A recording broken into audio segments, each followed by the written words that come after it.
Hello, Star Wars fans and collectors. It's me, Jedi Master 98, back again with another Star Wars live stream right here on the Jedi Master 98 YouTube channel. In tonight's live stream, we are doing Star Wars Conversations Episode 6, Return of the Jedi, and we are going to go over the strengths and weaknesses and events in detail of Star Wars Episode 6, Return of the Jedi. And like I said, in tonight's stream, we're going to go over everything about the film, and I have a guest on my channel who's been on these conversations a couple of times, and it is indeed Alonn, also known as Darth Akoko Productions. Hello. So that's Alonn. He's been on most of my Star Wars conversations so far. He was on Phantom Menace, Revenge of the Sith, A New Hope, Empire, and Return of the Jedi. And today I've spent a couple of hours of my time watching Star Wars Episode 6, Return of the Jedi.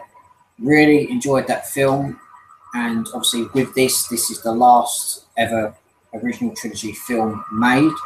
About a month back, couple of months back, we finished the prequel trilogy of films by looking over Episode 1, 2 and 3. And over the past 3-4 weeks, we've looked over A New Hope and Empire Strikes Back, and in tonight's stream we're going to go over Return of the Jedi. Me and Alonn, we've watched the film in detail, and we're going to give you our input on the film. Like with Episode 1 to 5, it's going to be the exact same, and we're going to go off with a high by ending. Obviously, we've ended the prequel trilogy part of the conversations, and then we're going to end the original trilogy part of the conversations. So let's get this Star Wars Episode 6, Return of the Jedi live stream underway. So we're going to go over the opening crawl briefly to tell you what it's about.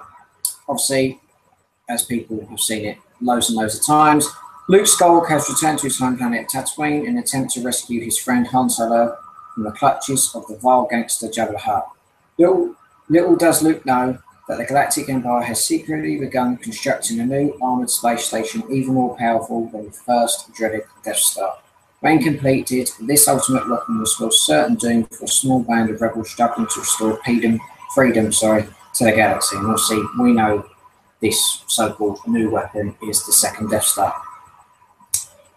And we are going to go over the opening scene first. So the opening scene is the Imperial Star Destroyer hovering over the planet Endor with the Death Star in the background. Also, we see Imperial Shuttle and 2 TIE fighters escort the shuttle to the Death Star.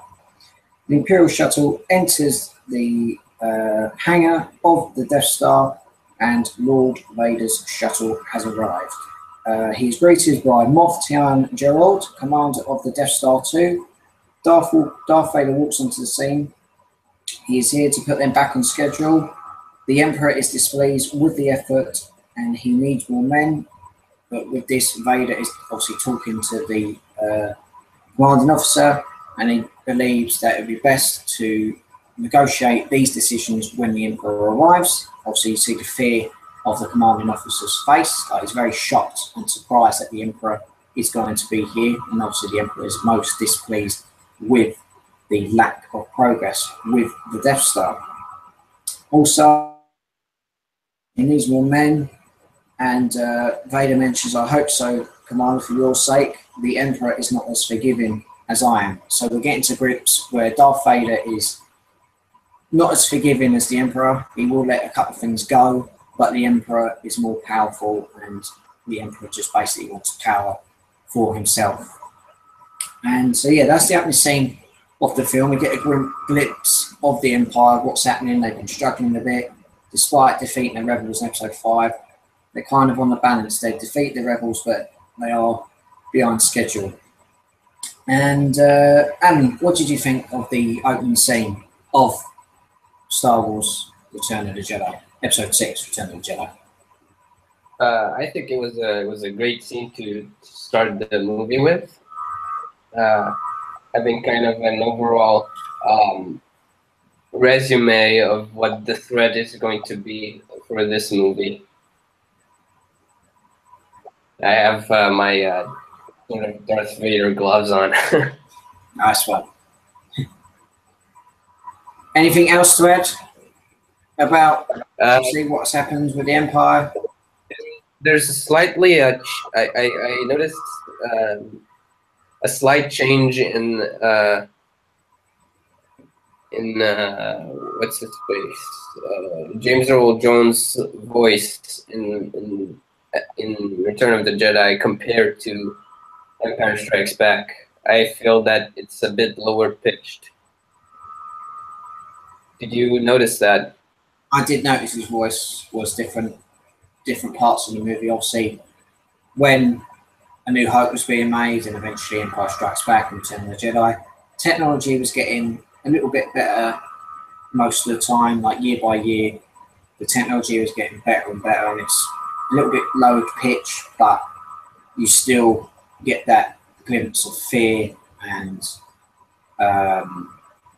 you could say hate in a way of Darth Vader's power. Like, he is such a powerful villain, a powerful character, and you get quite a good glimpse on what he can achieve and what he can do if you are in his bad books. So yeah, totally agree with you. There's different pitches in the films where you see stuff and different things happening, and that was good on George Lucas's part.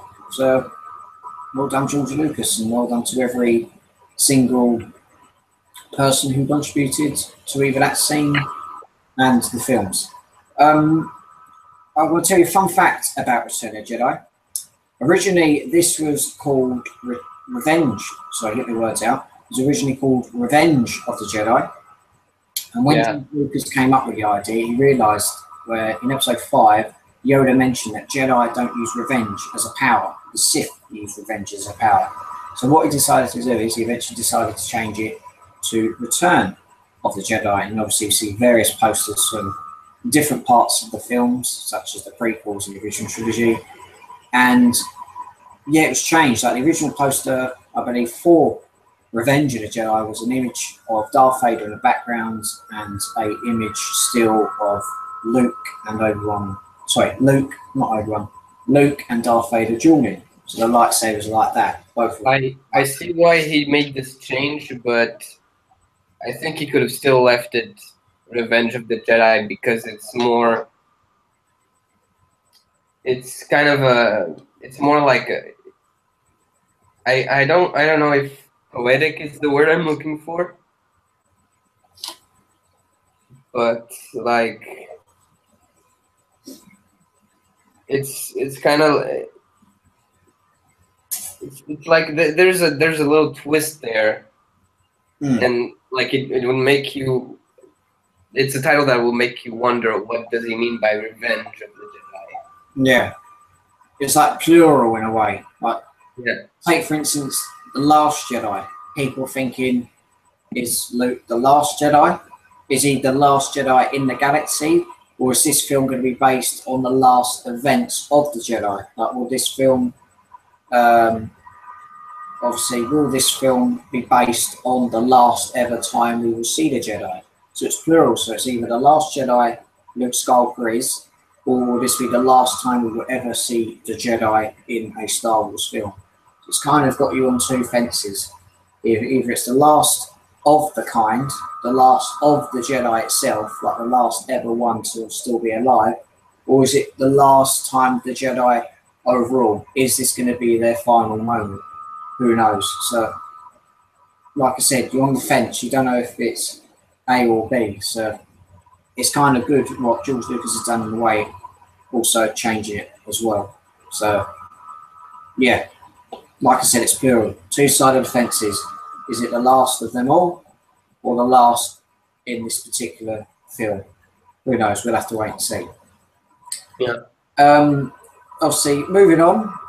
The next thing we see R2 and C-3PO on Tatooine. They go to Jabba's palace, and obviously they're waiting for Luke, Chewie, Lando, and Leia. They visit Jabba's palace. R2 goes running off into the background once the doors eventually open, when C-3PO is talking this weird and bizarre language he uses. He bumps into a Gamorrean guard, and they also meet Jabba's servant, and that is Bib Fortuna, and he wishes to send a message to Jabba and Jabba himself. Jabba's palace is weird and with funny creatures. Obviously, we see the first appearance of Jabba in Return of the Jedi. We see a glimpse of him in Episode 4, A New Hope.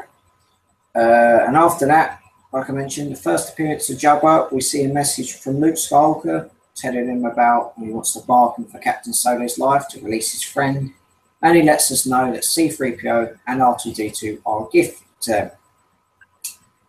And if some of you don't know this, if I can remember, Jabba the Hutt was also a puppet, same with Yoda and I think most of the aliens in Star Wars. Like they had a couple of people operating Jabba, like the head, the mouth, the back part, and the tail. I believe that's right. I think they had like a 3 or 4 or 5 man crew working on Jabba. So basically, it was like a giant Muppet where they got the eyes to move, the tongue, the tail, and basically all the body work really for Jabba.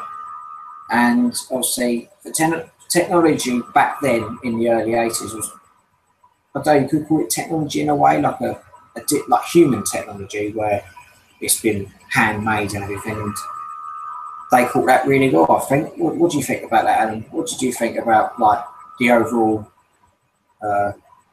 works of Jabba, like the puppet and everything? They nailed it. They nailed Jabba. I think they did a great job with him. Yeah, they had this massive goal. They knew what they wanted him to look like, and they knew it's gonna be a challenge to make him actually come to life. But they managed to do it, and it's impressive when you think about it. Yeah, it's quite impressive. Like back then in the early 80s, obviously, A New Hope, 1977. Amazing time. You see all like the handmade stuff they used, which was fantastic. 1980, The Empire Strikes Back is released. Amazing stuff yet again. Obviously, 1980 it was released, but when you think about it, them filming, it was mainly like, obviously, A New Hope, they were filming like 76, 77 in a way. Empire Strikes Back, they were filming 78, 79, and obviously if you think of Return of the Jedi, filming 81, 82, possibly 83. So it's a lot going on during them times. And like I said, the technology back then was just starting to come in play, like certain aspects, but most of the models in Star Wars at the time, they were mainly handmade. It's quite impressive on how far films have become in general, not just Star Wars, but other films, but it just shows you the work ethic and the determination for most people to get this right. Like George Lucas had literally just written this down on pieces of paper, thought it out of the balloon, and he just produced this amazing saga where most of the stuff is made obviously by humans, like the human invention and everything. And it's quite impressive to see how far obviously technology's come. But back then, you could say it was a risk in a way, but that risk definitely paid off with the films that they produced, such as A New Hope, Empire Strikes Back, Return of the Jedi, and we should just be thankful for the grateful staff and everything that's got involved with this. And it's just literally amazing what they have done. And moving on, obviously, like I mentioned, we see Jabba, the message from Luke, and 3PO mentions that he's playing the wrong message. Jabba doesn't agree with the bargain, and we see Captain Solo in carbonite on the wall. So that was quite dramatic in a way to see poor Han Solo on the wall as a trophy cabinet of Jabba for this failure. And yeah, don't mess with Jabba. If you want to make a deal with him, you better keep to that deal. Fair enough, he's a fat, greasy, slimy slug, but he's got bounty hunters, he's got people to do work for him, and basically he's just a powerful overlord and hopefully gets stuff done when he wants it. What about that in the Clone Wars movie? Do you agree with Jabba? Like he gets stuff done in a way, even though he's fat and ugly and greasy. I mean, you see what happens in the Clone Wars movie, right? Yeah. I rest my case. Yeah, he rests his case. That's all I'm going to mention. Before we move on to the next part of the live stream, I'm just going to quickly check the comments to see what's happening. If any comments are on the channel. Let's have a look. It's kind of a spoiler for me, this comment. We have one comment from Compy7142. I wish I hadn't read that comment because it's kind of a spoiler for me. Let's have a look. He says, I have a feeling that Kylo might turn because in the recent trailer he throws Darth Vader's mask, so I think that's a way to say that Kylo is coming out of the shingles of the Sith. Well, if I can remember, he doesn't throw Vader's mask. He actually grabs his mask from The Force Awakens and smashes it, I believe. Because if you look in the teaser trailers, spoiler alert to Alan, who hasn't seen anything to do with The Last Jedi, we see a broken mask on the floor, looks like to be Kylo Ren's part of the ship, really. I mean, I don't know if he took his mask with him after the events of Starkiller Base. He most likely did, despite leaving it in a particular part of Starkiller Base where he killed Han Solo. We don't know if he's going to use the mask for the majority of the film, but we do see it smashed on the floor, and that's what I'm going to say, really. Anything else? No, that's just a comment in a minute. We will move on. Yep. We will move on. The next part I want to talk about is obviously we see C-3PO and R2-D2 move to the Jabba's torture room with weird aliens behind bars. C-3PO is used for Jabba the Hutt's interpreter, and eventually R2-D2 is used for the salvage, and also we see Jawas getting tortured. We eventually see the Max Rebo band playing weird music with weird animals singing, and we see the first appearance of Boba Fett, despite seeing him in A New Hope. We see the servant girl dancing for Jabba the Hutt, and eventually she falls into the Rancor pit, and eventually she gets eaten by the Rancor. And then after that, After that, we hear gunshots, and we see, well, what we know, once we've seen the film loads of times, we see Princess Leia in Boosh disguise. She's disguised as a bounty hunter, and she has Chewbacca. Leia obviously wants a bargain for 50,000 credits, but in the process, she is holding a thermal detonator. Jabba is very impressed with the bounty hunter's scum, desire, and resilience, and he wishes to offer the bounty hunter 35,000. That's not really important. That's not really important. They eventually agree. The Max Rebo band eventually continues playing. Boba Fett is impressed. We see Lando disguised as a skiff guard. Chewie is taken to the cells. And as the scene ends, there's weird and more weirder creatures in that. Moving on to the next scene, we see obviously Leia again in disguise, and we see a free Han Solo from Carbonite. His hibernation sickness and his eyesight will return. He mentions, "Who are you?" And obviously she says, "Someone we love." She eventually kisses and everything. And we hear Jabba the Hutt laughing. And he obviously wants to try and get his bargain back into place, back on the table. But obviously Jabba the Hutt is taking no shit. We eventually see Han Solo taken to the cells, and we see him obviously taking interest in Leia very promptly. We see him take a really, really good glance at her. We see that horrible tongue, which is disgusting. And then we see a nice scene where Chewie and Han Solo are together again. He mentions obviously Luke is a Jedi Knight, and Chewie is so pleased to see him, starts giving him a big hug, and Han Solo is just telling him he's all right. So that's a nice scene. I always like seeing that scene every time I watch Return of the Jedi. Moving on, we see the first appearance of Luke. He uses Force Choke, which is very rare for a Jedi. We saw Anakin Skywalker use it in the Clone Wars, and we saw him use it in Revenge of the Sith. So it's quite a rare sight to see a Jedi use Force Choke. Where was I? So he uses Force Choke on the Gamorrean guards, and then he uses a Jedi mind trick on the servant of Jabba the Hutt, Bib Fortuna. And obviously, as you see Luke go into Jabba's palace, you'll notice that he doesn't have a lightsaber. Now, if some of you are not aware, they have a deleted scene in Return of the Jedi where we see Luke constructing part of his lightsaber. He ignites it, uses some Jedi screwdriver, where like just adjusting little screws and bolts. And eventually we see him give it to R2-D2, and obviously he places it in the top part of his head where we see him use it. I have the figure of that deleted scene from the vintage collection. Here he is. I don't have I don't have the screwdriver on him displayed because I wanted to display him just with the lightsaber, but he does come with it, and that's the figure from that scene. Does it come with an unlit lightsaber, or is it just a normal lightsaber itself? I think it does come with just the hilt.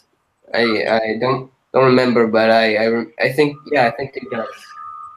Well, I do have a Luke Skywalker just like that, obviously without a cloak, and obviously with my Last Jedi Luke Skywalker figure that I'll show you. What I've done, obviously, with this version of Luke, and I'll obviously grab. Actually, no, I just grabbed this version so far. Obviously, with this Luke Skywalker, I know he's a different version. He's from The Last Jedi, but I have got. Oh, I just dropped the thing. I have got the Last Jedi Luke holding an unlit version of his lightsaber. Obviously, this figure came with no accessories, but I decided to give him an unlit version of his Episode 6 Return of the Jedi lightsaber. We're gonna talk about that lightsaber later on. I have some stuff to say. Yeah, not a problem. So if you don't have an accessory for Luke Skywalker from The Last Jedi, maybe if you have an unlit or an old lightsaber of his, just give it to him and he looks decent with it. And who knows, probably after we've seen the film, we may use, or we may see him use his green lightsaber in The Last Jedi, or we may use his old lightsaber.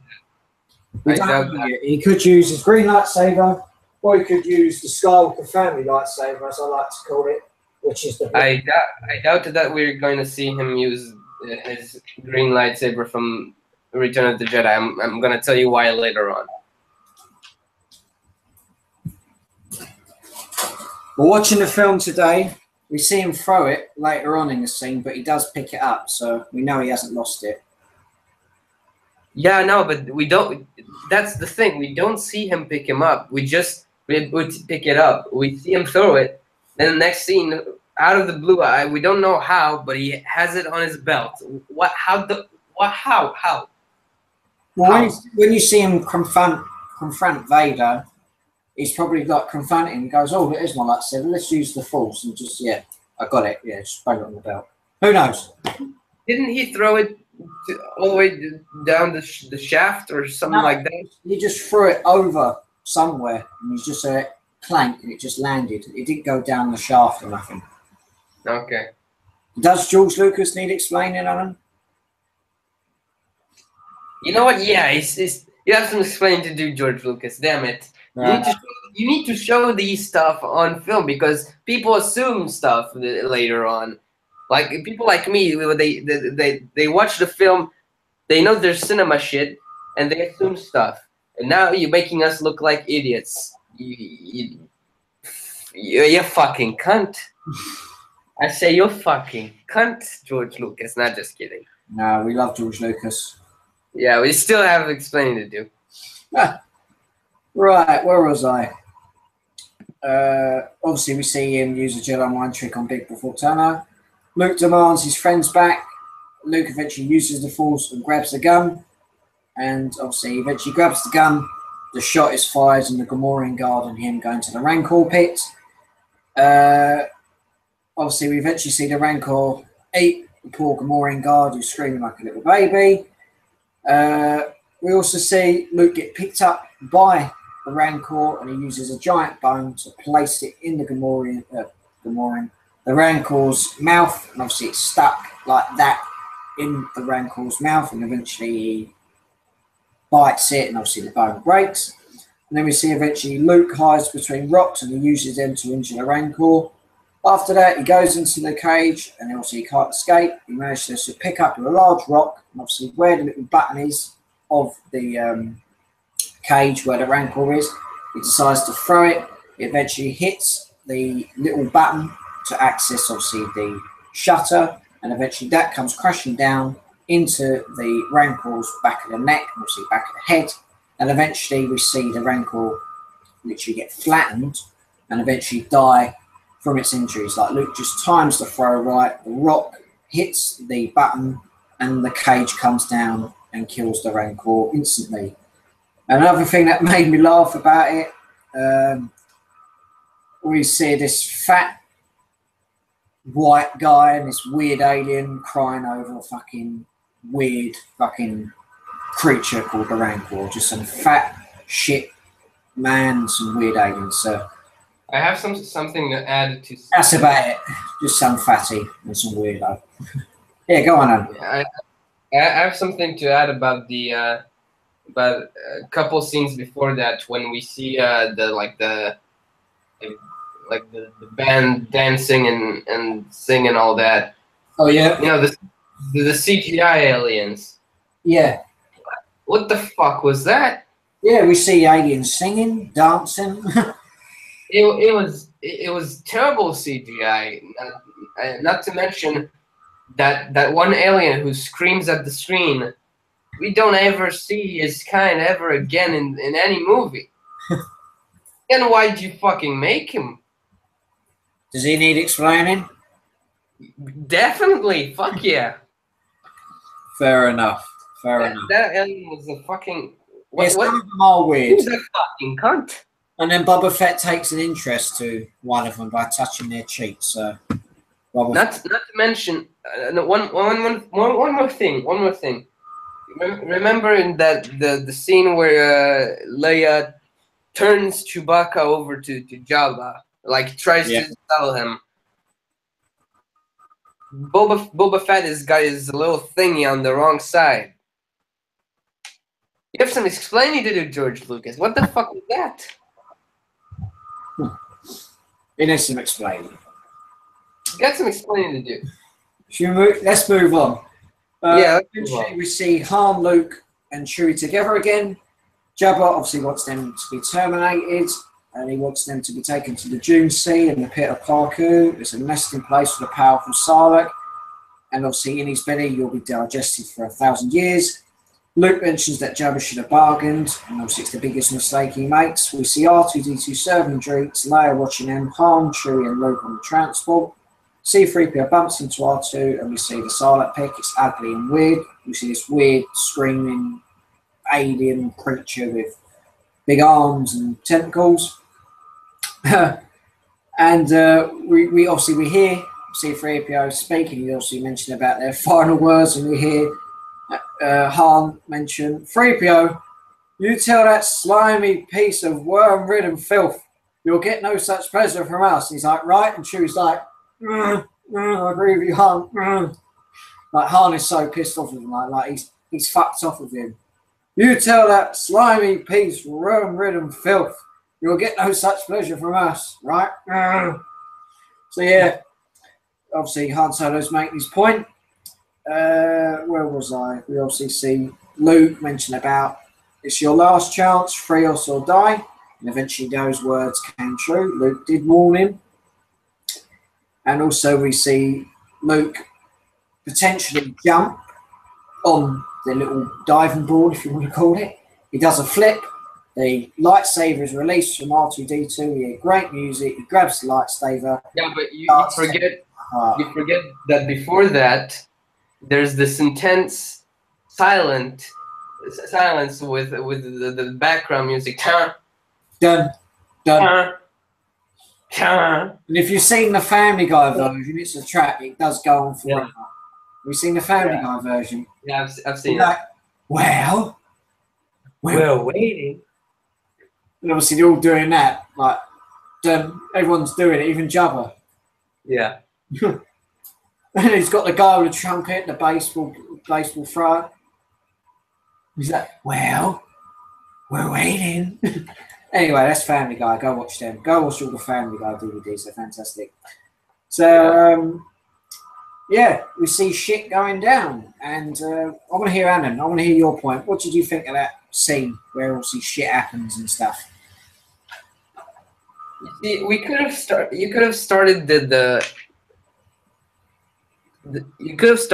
that event, like this sequence of event with this scene right here with them escaping the fucking Jabba execution bullshit, and like this is how I see the movie should have been executed. You see the beginning with the Darth Vader, the Death Star, and all that. It stays that the way it is. Yeah. But then when you go to the next scene, you need to start at this point right here.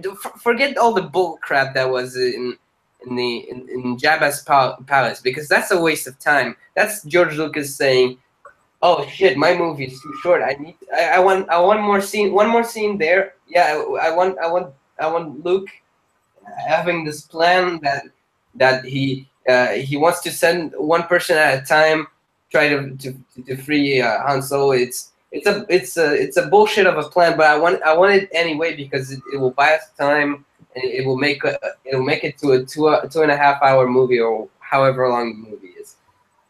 I feel like it's filler. I know it's entertaining, but it's boring. I feel like this event should have started with the Sarlacc pit scene. Fair enough. Yeah. Yeah. Don't you agree? I can totally see where you're coming from. Other fans may agree, but it's just to fill the gaps, really. But yeah, Alan's made. Yeah. Like I mentioned, obviously we see stuff happening in a minute. We see Boba Fett appear. Luke cuts his gun. Boba uses his extension hook, and obviously Lando is hanging on for dear life. Luke obviously goes over to the other transport, and we see Chewie going, making all them weird noises, and Han's like, Boba Fett. And he goes, where? And obviously he turns the little scarif sphere he's got, and obviously it hits Boba Fett's jetpack, and obviously he screams and goes over to Jabba's sail barge, hits it, and eventually falls into the Sarlacc pit, and is eventually eaten and obviously burnt by the Sarlacc. And obviously there's a lot of speculation, obviously Alan's aware as well, that did Boba Fett survive? Who knows? What do you think, Alan? Did Boba Fett survive, or did he die?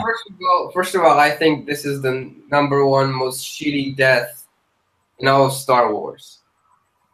If we are to call it a death scene, because as you said, we don't know. Maybe he survived.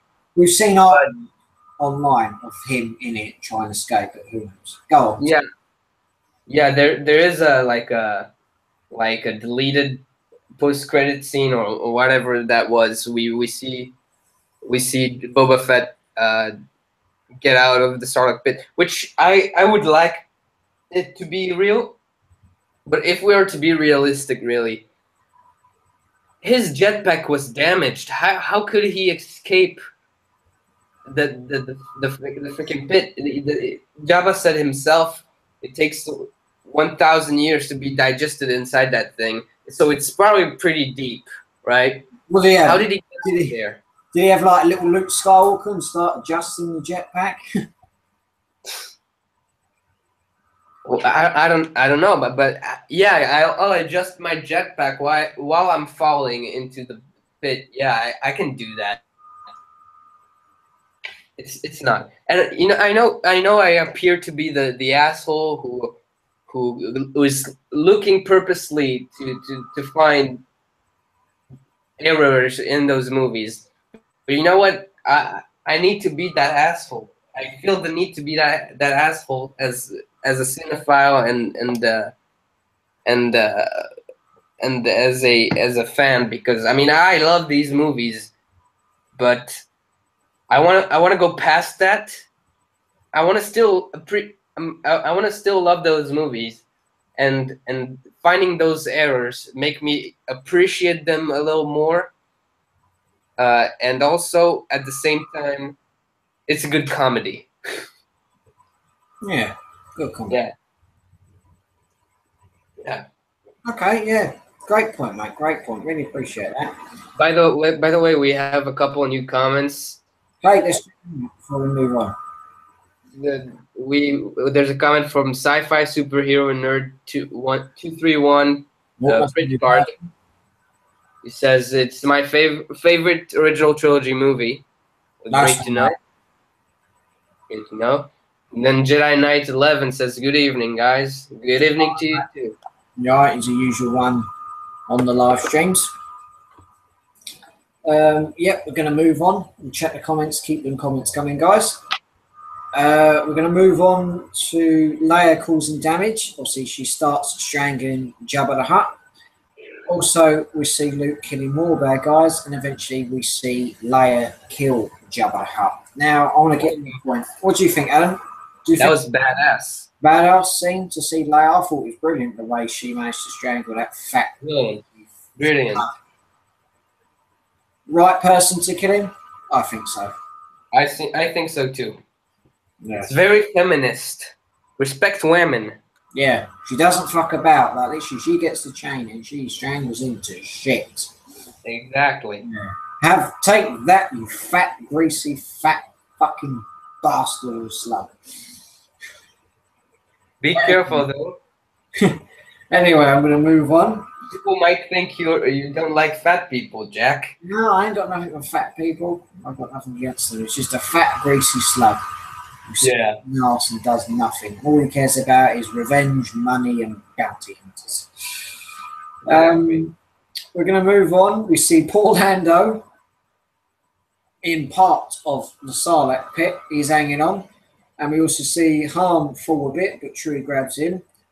That part was kind of useless. Yeah.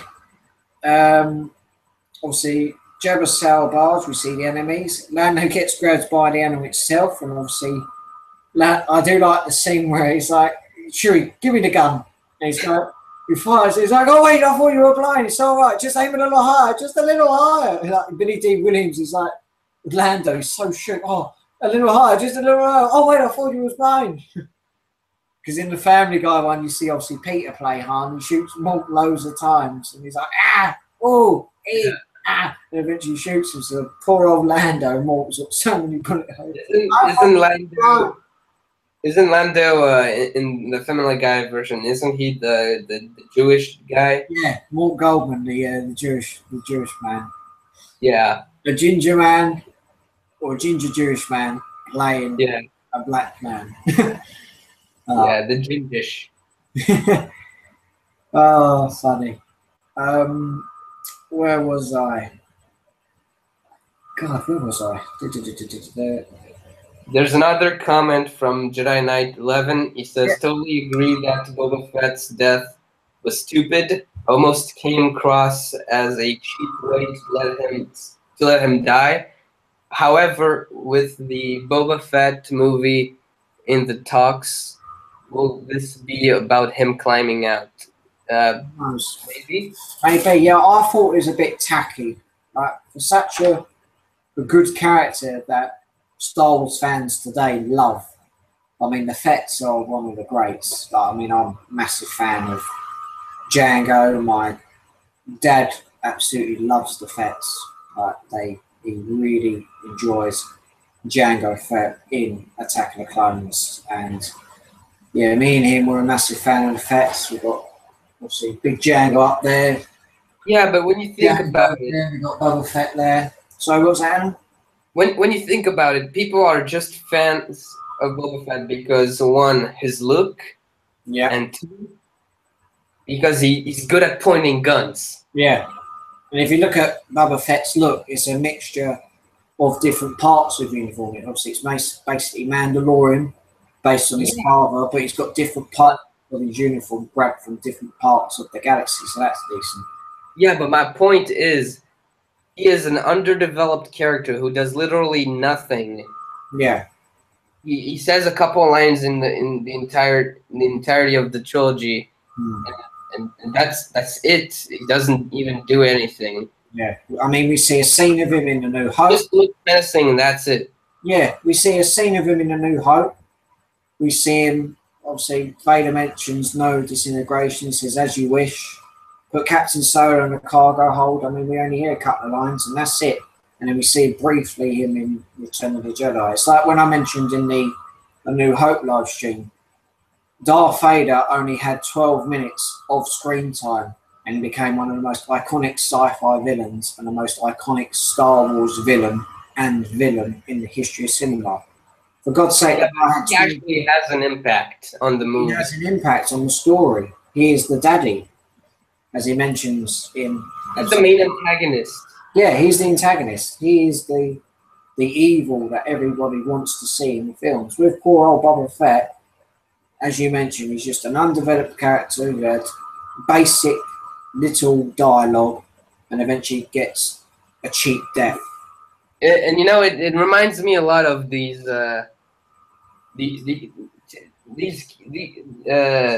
the kids these days that think they can be gangsters, but they don't know shit. Yeah, I mean, that's what it reminds me of. You get them here everywhere. They think they're gangsters, but they do the littlest things. Gangsters were well-dressed blokes. They were feared. They were respected in a way. Not for every single crime they done, but if they were a good gangster, like helping out the community, taking illegal stuff. I mean, fair enough. It's bad to be a gangster either way, no matter what part you do. But they were feared. They were well-dressed. They were... Basically, they took shit from no one apart from themselves. They were a crew. They went as a crew. They dressed as a crew.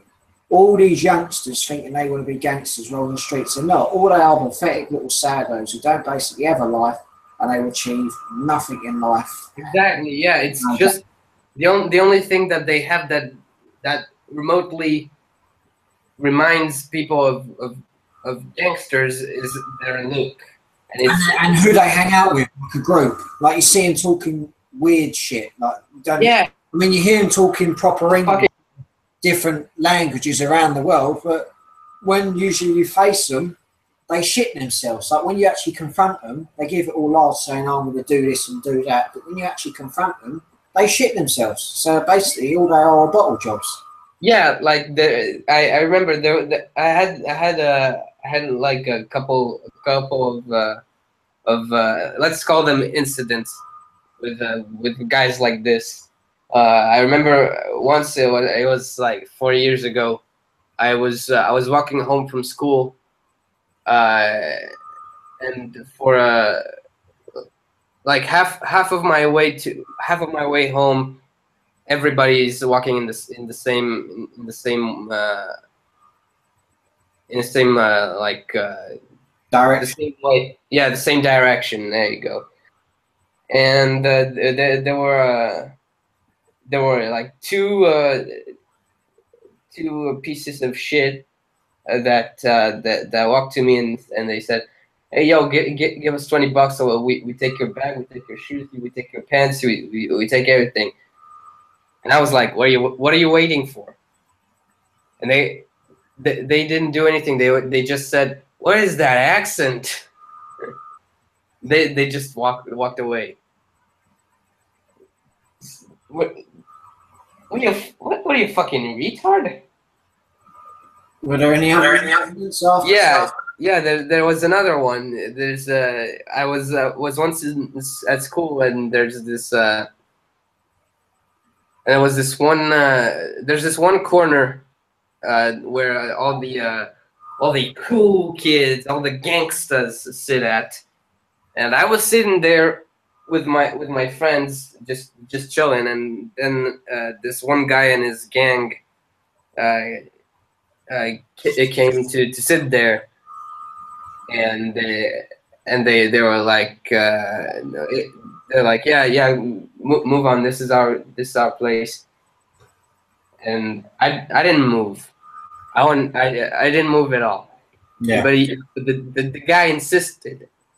He's like, "Yo, don't mess with me. Don't just go. Don't mess with me." And I was like, "Dude, I was sitting here before you. I want to stay sitting here. I don't care. I don't care if what you say." He still didn't do anything, but I eventually left because it was pathetic staying there. Yeah.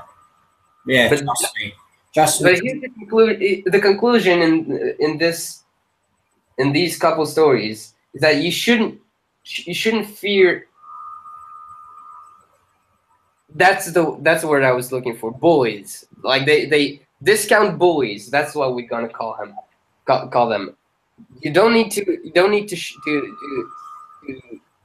to be scared of bullies because they won't do anything to you. They just look menacing.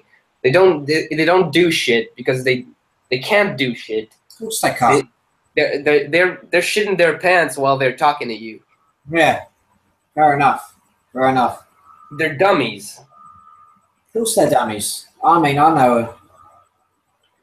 I've seen. Well, I mean, you see people in the high street, or you see people like they act like they give it all large and everything. I mean, they're just like tramps and everything. But when you actually confront them, they don't say a word. They are bottle jobs. I mean, fair. Yeah, every time I think of Boba Fett, I think of those shitty guys. Yeah. That don't do their job all the way.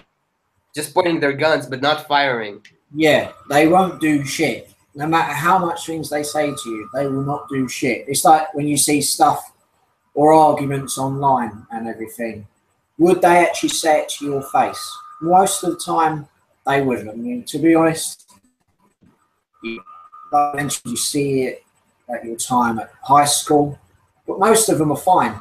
I mean, they're not gangsters, but it's just a small majority. When you see a small majority of them, most of them are thick as shit and they will do fuck all in life. I mean, fair enough. You could be in group chats online and everything, and you could be absolutely fine. And there's just that one little prick in the chat or in the conversation who just decides to put shit out or put stuff on you for no reason. But when you confront him about it online, and either when you confront him face to face, he bottles it. And to be honest, I know a person who is like that. He gives it large online, such as social media. You question him about it, but at the end of the day, he looks at you and he does fuck all. So it just shows you he could be the teeniest little man on the world or the biggest bloke in the world. Most of them are teeny. They're very small. They're like a little ant, a little fucking ant. And when you give it large to him or you mention stuff about him, what are you going to do? He just curls his head into a little ball like that, says, no, I didn't mean anything, and he bottles it. Or at the end of the day, mate, you just want to know they're fucking cowards and they're teeny little fuckers who will do fuck all in life. Exactly. So guys, let us know. Like I said, to be honest, I know a particular person as well, or particular people. Yeah. Teeny little man, you will do fuck all. Yeah. You guys let us know if you ever faced a Boba Fett in your life. I mean, to be fair, I've never faced bullies, but you know people, and when you confront them with your friends, they do fuck all. All they are is bottle jobs, and they will do nothing. So yeah, that's a mix between undeveloped characters and stuff, and people who will do fuck all to you in life. Yeah. So I hope that's helped in a way. I know we went off topic a little bit, but I mean, we could go off topic a little bit, but it just shows you the Empire. Some of them do jack shit. They do fuck all. But like I said, you know, teeny little people, they do fuck all. Yeah. Well said, and thanks for bringing up that point. It actually really helped in a way. You're welcome. Yeah. Where was I? We're going to move on. After we see Lando eventually get rescued, we see R2-D2 eventually free Princess Leia. We see the little creature. I'm going to correct me if I'm wrong. It's Salcurious B. Crumb or Salurious Crumb. I do pronounce that name wrong. It's their little. You mean the laughing thing? Yeah, Salcurious or Salurious B. Crumb. Yeah. I think I'm pronouncing his name wrong. I think if somebody pronounces it, I'll get it. But you know what I mean? Little carrot. Yeah. We see him obviously take part of 3PO's eye out. R2 shocks him. He says some weird language and eventually gets killed on the sail barge. Where was I? Luke mentions to Leia she needs to point the gun at the deck. And we eventually see Luke's, obviously part of his wrist there, get shot. One of Jabba's men. We see R2-D2 and 3PO go overboard. Luke saves Leia and the gang collect the droids and they eventually escape into the Tatooine space with the X-Wing going one way and the Falcon going the other way. So a happy story. They escape and they kill the bad guys. Anything to add on before I check the comments? Thank God that scene was over. Yeah. What do you think? Basic? It was a good fight scene. It was a good escape scene. And again, I think we should have the the events of Tatooine should have started in that scene. Yeah. Okay. Right then, mate. I've just checked the chat. There is one more comment from Jedi Knight 11. He said, "We've seen his origin story in Attack of the Clones and the Clone Wars. We've seen him as an adult bounty hunter in life, in obviously the original Attack of the Clones, War Boba Fett. A Star Wars story be after Return of the Jedi. Obviously going back to Return of but people are not fans of Boba Fett. Yeah. Attack of the Clones. They're fans of him in the original trilogy.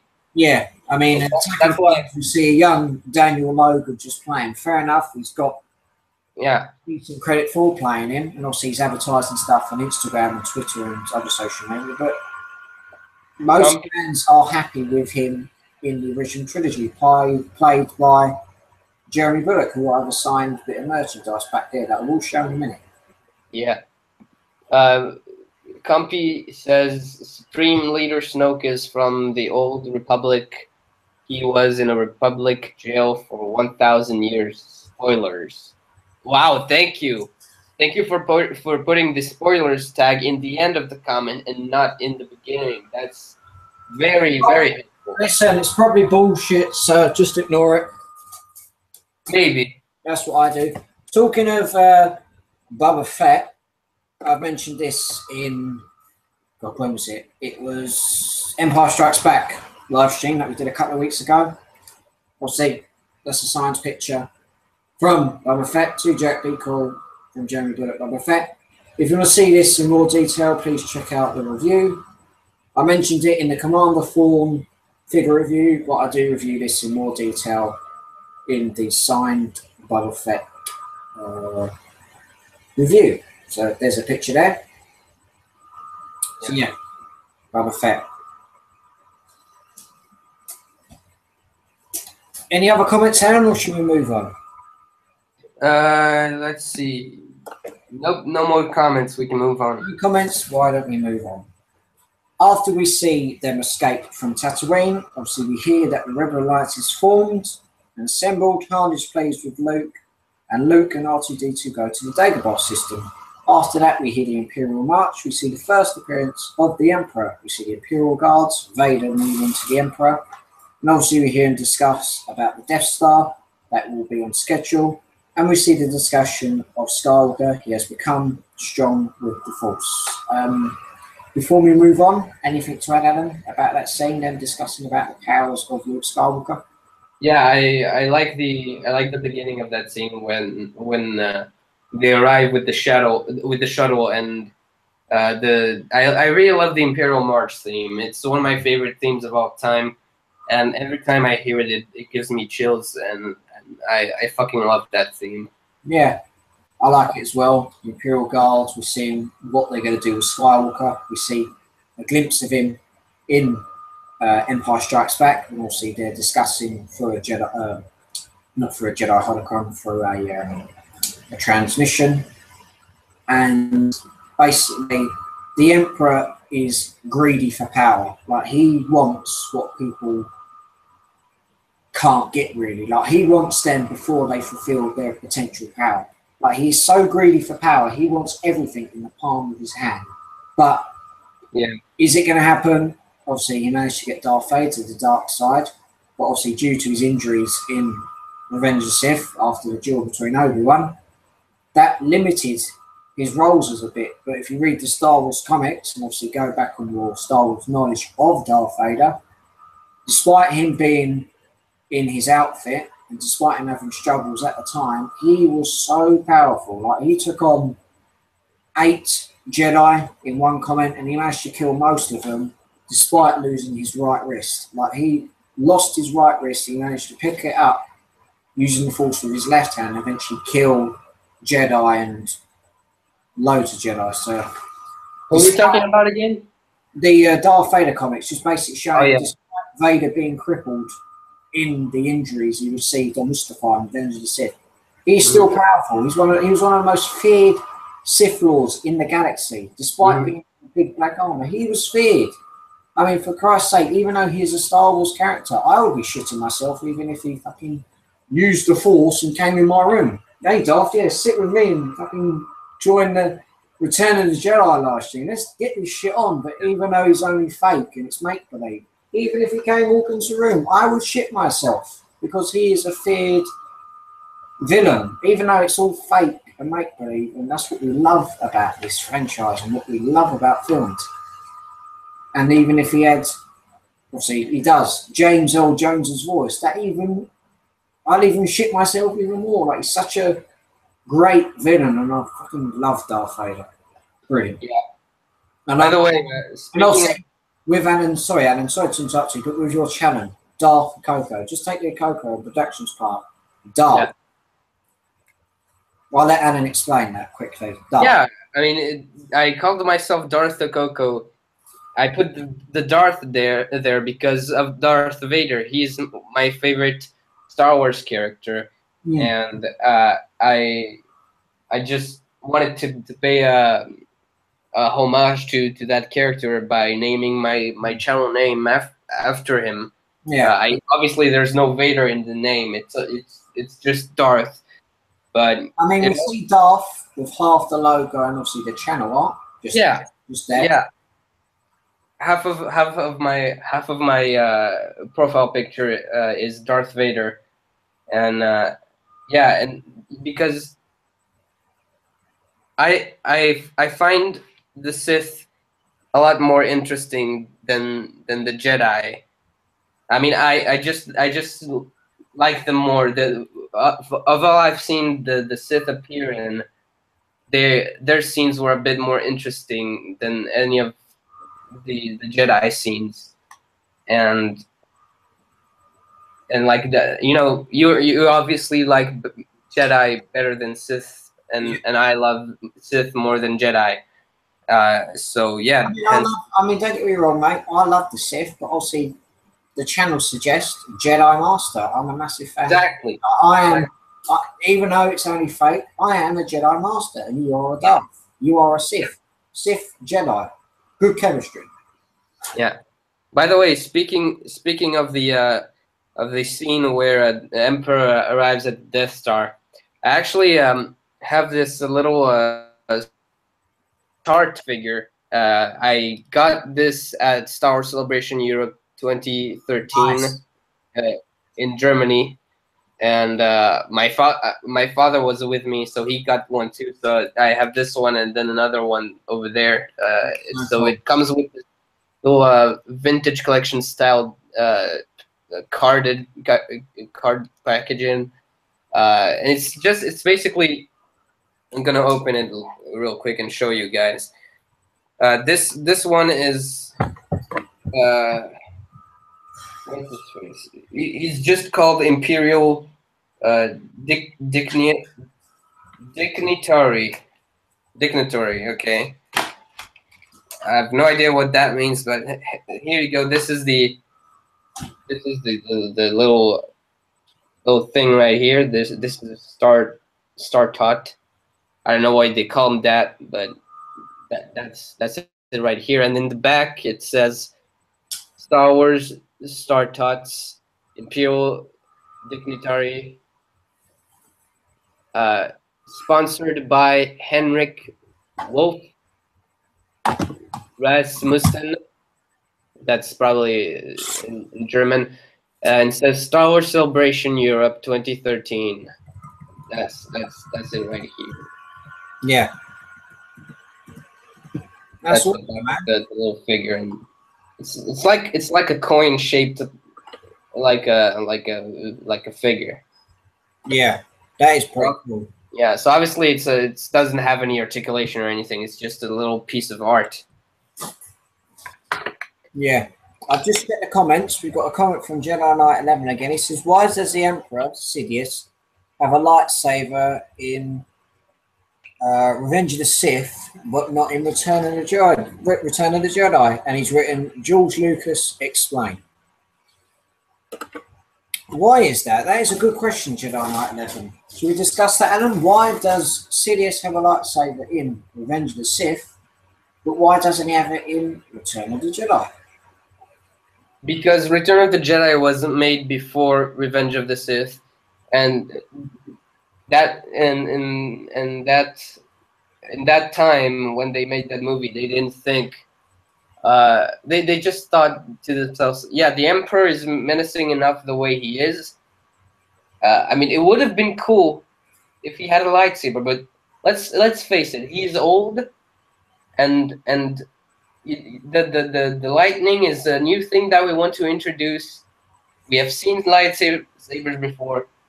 Lightning is the new thing. We want to introduce that, and what better way than to introduce it with an old man, uh, in the form of a Sith in the form of an old man.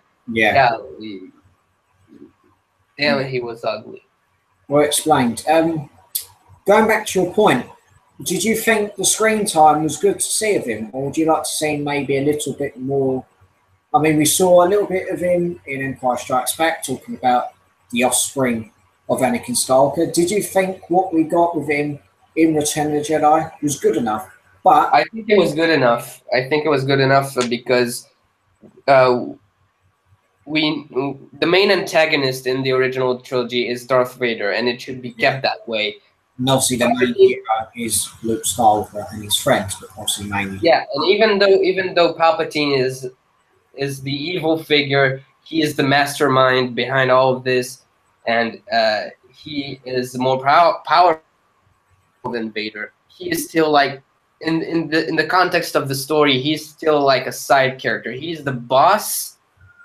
He's the big boss that you need to defeat at the end, but he's not the main the main antagonist. He's not the main villain. He is he's the more powerful character, but he's not the main thing. It's Vader that we want to concentrate at. I mean, you can refer that to another character, Grand Moff Tarkin. Even he had little superiority over Vader, telling him what to do. Exactly. He was the second one, Han Solo, a great character, one of my favourites. Love the guy to bits, but obviously pushed aside a little bit because obviously Luke Skywalker is the main hero. He obviously has his sister Leia, that obviously we find out later on in this live stream. Obviously, as Star Wars fans know, we know that Luke and Leia are sisters, but pushing them to the side a bit, Luke and Vader, they are the main antagonists of the light and the dark side of the Force. So that's all it is, really. Let's move on. We've done some great explaining. We'll explain some more later on in the stream. Obviously, like I mentioned, we talk about young Skywalker. We hear, obviously, the Emperor laugh for a bit. And after that, we see Yoda. I mean, Yoda, he's getting on. He's 900 years old. Master Yoda is strong with the Force, and he will rest and everything. So we see that Yoda is getting on. He is dying in a way, but he's getting on. He's such a thrilling character. What we got with him in Empire Strikes Back. If you haven't seen that bit, watch that part of Yoda. Me and Alan, we discussed Yoda's role really well. And like I mentioned, he's strong with the Force. And he's mentioned to Luke that he needs to confront Vader again to become a Jedi. And we eventually, obviously, if you watch The Empire Strikes Back and watch the live stream, you see Vader reveal to Luke that he is the father, Luke is his son, and we see in person, despite Yoda looking obviously old, he doesn't really want to say it, but he eventually says it, that Vader is Luke's father. So you could say that it was bad, in a way, for Yoda and Obi-Wan to stop the truth hurting from Luke.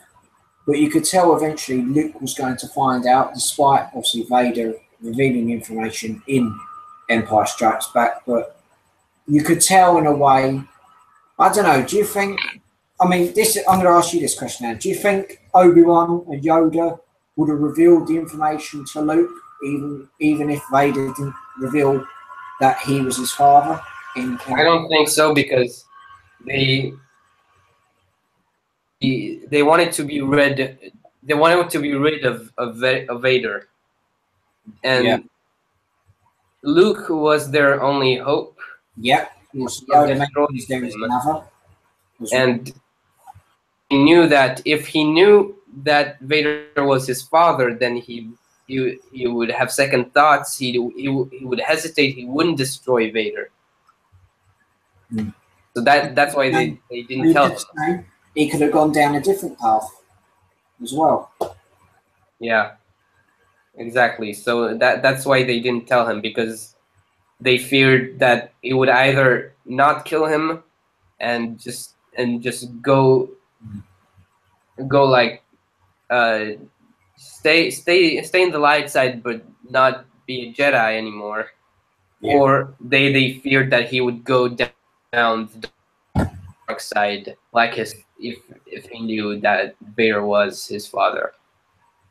There's usually old sayings. You could say a small lie to stop revealing the main truth, where you could tell the truth that could like basically think you've lied. I think that's how it's said. Like a small truth can either hurt you badly, but a small lie can stop a massive part of the truth being revealed. It's something like that. I'll have to.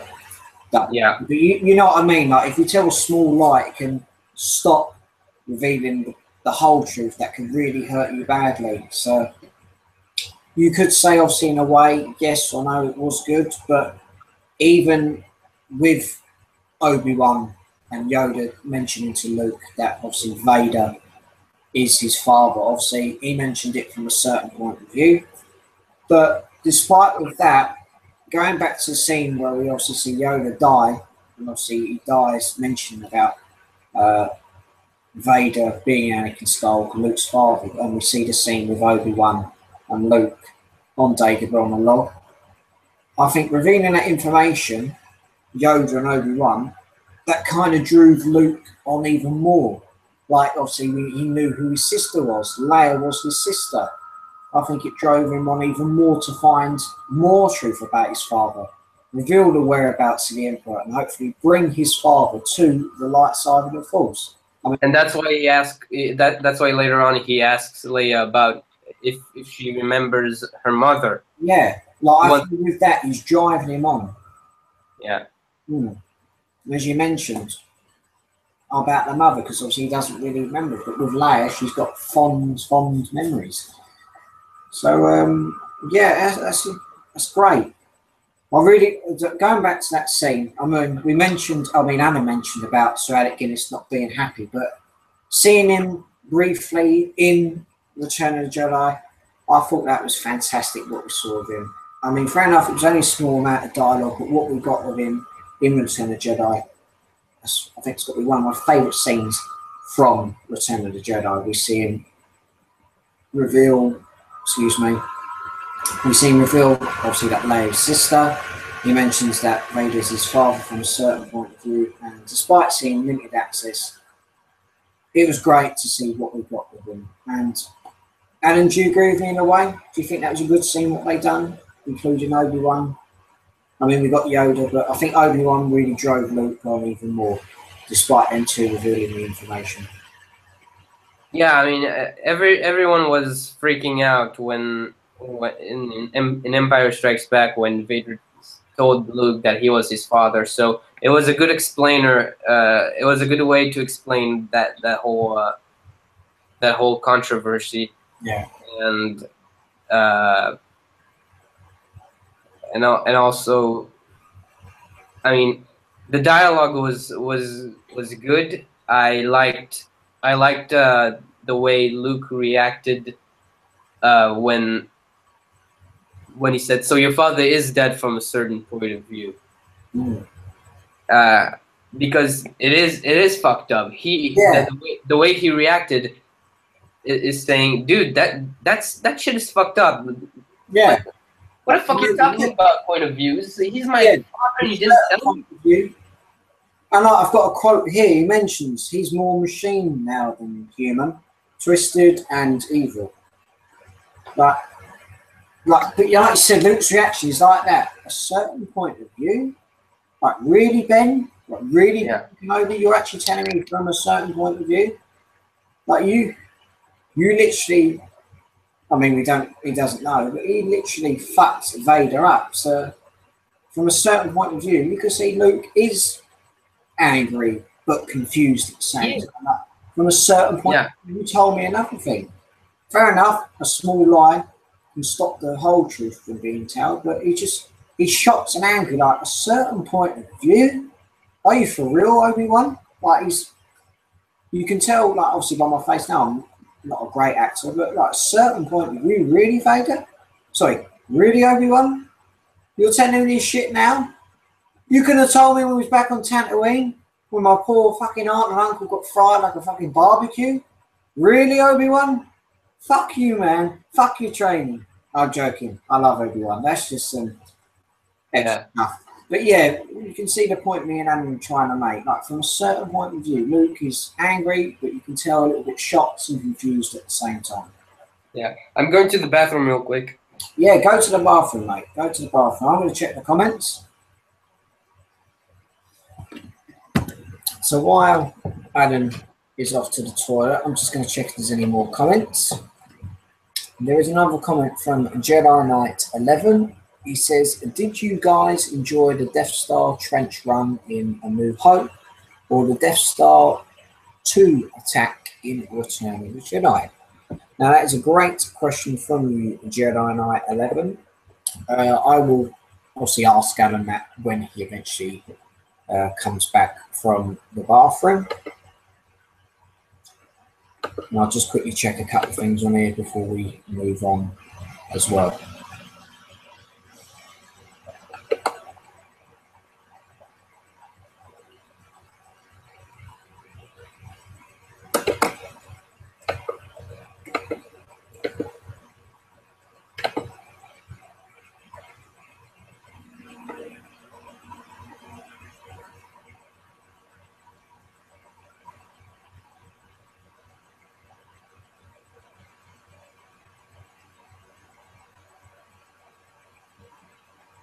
Yeah, just checking a couple of things, guys, and then we'll be back in a minute. Right, where are we?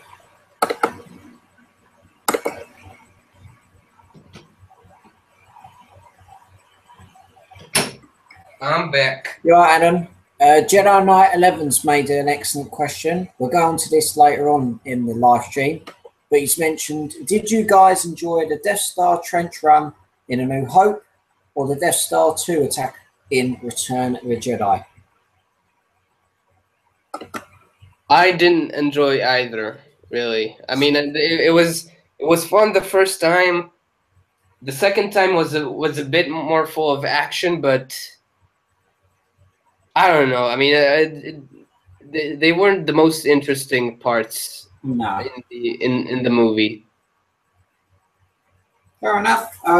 My point, obviously, A New Hope, that was a totally new thing. I thought they absolutely nailed that because obviously if you watch behind the scenes, you'll see how it was all made. And later on in the stream, I'll briefly show you a DVD that tells you all the stuff about the bonus bits on the original trilogy. I thought the A New Hope run was great. Like I said, man-made stuff. They nailed it. But the Return of the Jedi one, it was different in a way. But the Return of the Jedi one, it was okay. I wasn't disappointed. It was okay. I was pleased with it. So to answer your question, they were okay. Not the greatest part of the movie, but they were all right. They're not bad, but they're all right. The only major difference between those two trench runs is that in A New Hope it was the main climax. Yeah. Where in Return of the Jedi the main climax was Luke confronting Vader. The trench run was secondary. It was a secondary part to the climax that happened while Luke was facing Vader and Han and Leia and Chewie were down on Endor. I mean, you could say it's a joint second thing. The Battle of Endor and the Space Battle of Endor. Like they were two converged into one. But like I said, the main thing is the battle between Vader, Luke, father and son. Exactly. Yeah. Yeah, totally agree, mate. Yeah. Where was I? Obviously, after Luke reveals the information, we see the Rebel Alliances assemble. Lando Calrissian is made a general. Bothans revealed this information and a lot of them died. We see Mon Mothma. General Solo's shuttle team is ready. Han tells Lando to use the Falcon, and eventually Han Solo is disturbed that he's not going to see the Falcon again. The Emperor senses something and decides to send a fleet to the far side of Endor. Obviously, the gang that we love, they have a stolen shuttle and they want deactivation of the deflector shield. Han's telling Chewie to fly casual, and obviously Luke consents Vader and Vader consents Luke. Just look at the other thing. Put that there. Han, Chewie, Luke, and Leia. Obviously, they spot an Imperial roll, so they're obviously on the planet Endor. We'll see him on Endor and stuff happens. Han and the scout trooper started to fight because obviously Han treads on a branch, and obviously that is heard by the scout trooper, and Han gets whacked over the face by a scout trooper. We see Chewie shoot a speeder and eventually destroy one of the scout troopers. We see a chase between Leia, Luke, and the scout troopers. Luke helps and obviously falls off his speeder and eventually destroys one of the speeders with his lightsaber. We see Princess Leia fall off, and Luke and Leia are separated. And also in that scene as well, or a later scene, we see the first appearance of Wicket the Ewok, played by Warwick Davis. And a fun fact about Ewok while I'm here, Ewok, the name itself, is never mentioned in episode 6. It isn't. It isn't mentioned, and also we see shots fired by a scout trooper, and Wicket and Leia knock out the scout trooper, and eventually Leia shoots a scout trooper. Anything to add on that scene, Alan? They're on Endor itself. They're ready for action.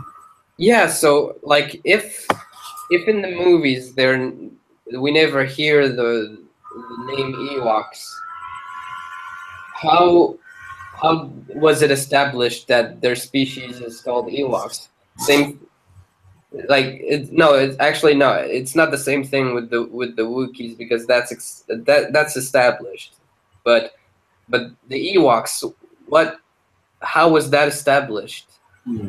Because it's really officially established. It should be officially established in the movie. Not like Constable Zuvio as an action figure where we don't see him in the movie. Yeah, I didn't get him. Even if he was on discount, I would get him. Yeah. Right, we're going to move on. We see Vader senses Luke is on Endor. Han and Luke spot Leia's helmet on the floor. Chewie spots a dead animal and it's a trap. R2-D2 uses his mini sword to cut the rope.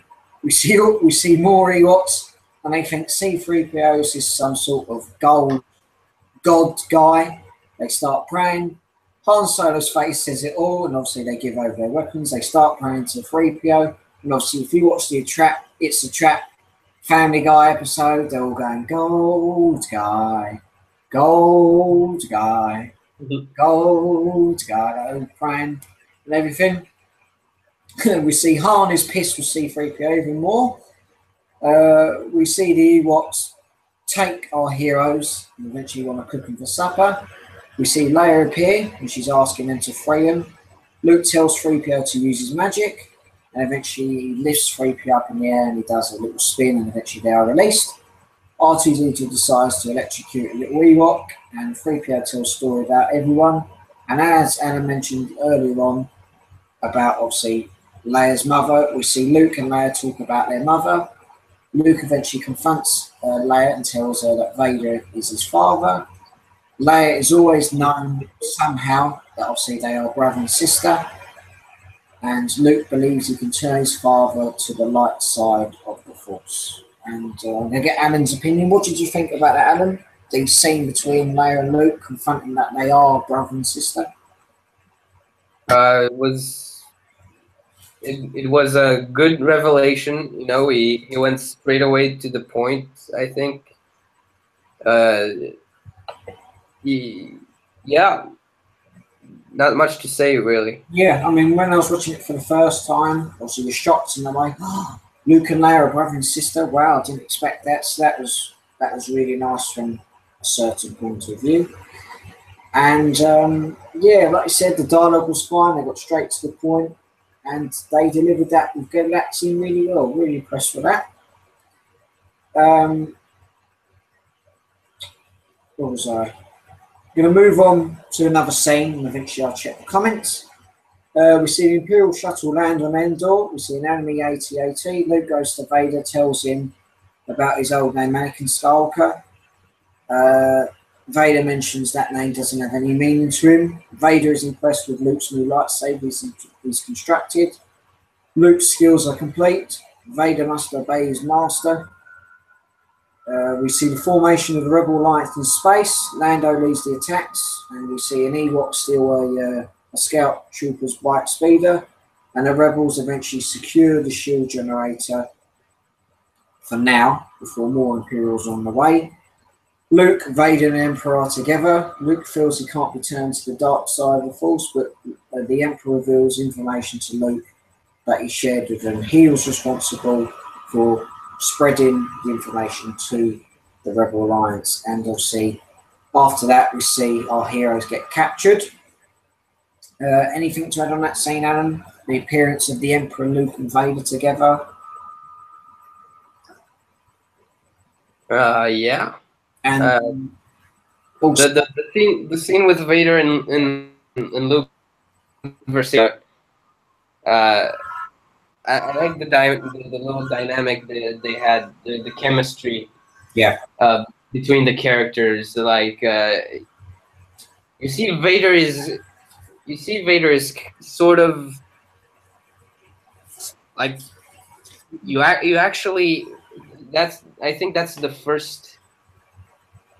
No, it's the second time you really realize that there's some kind of human down, like, behind that mask. Yeah, there's still good in him.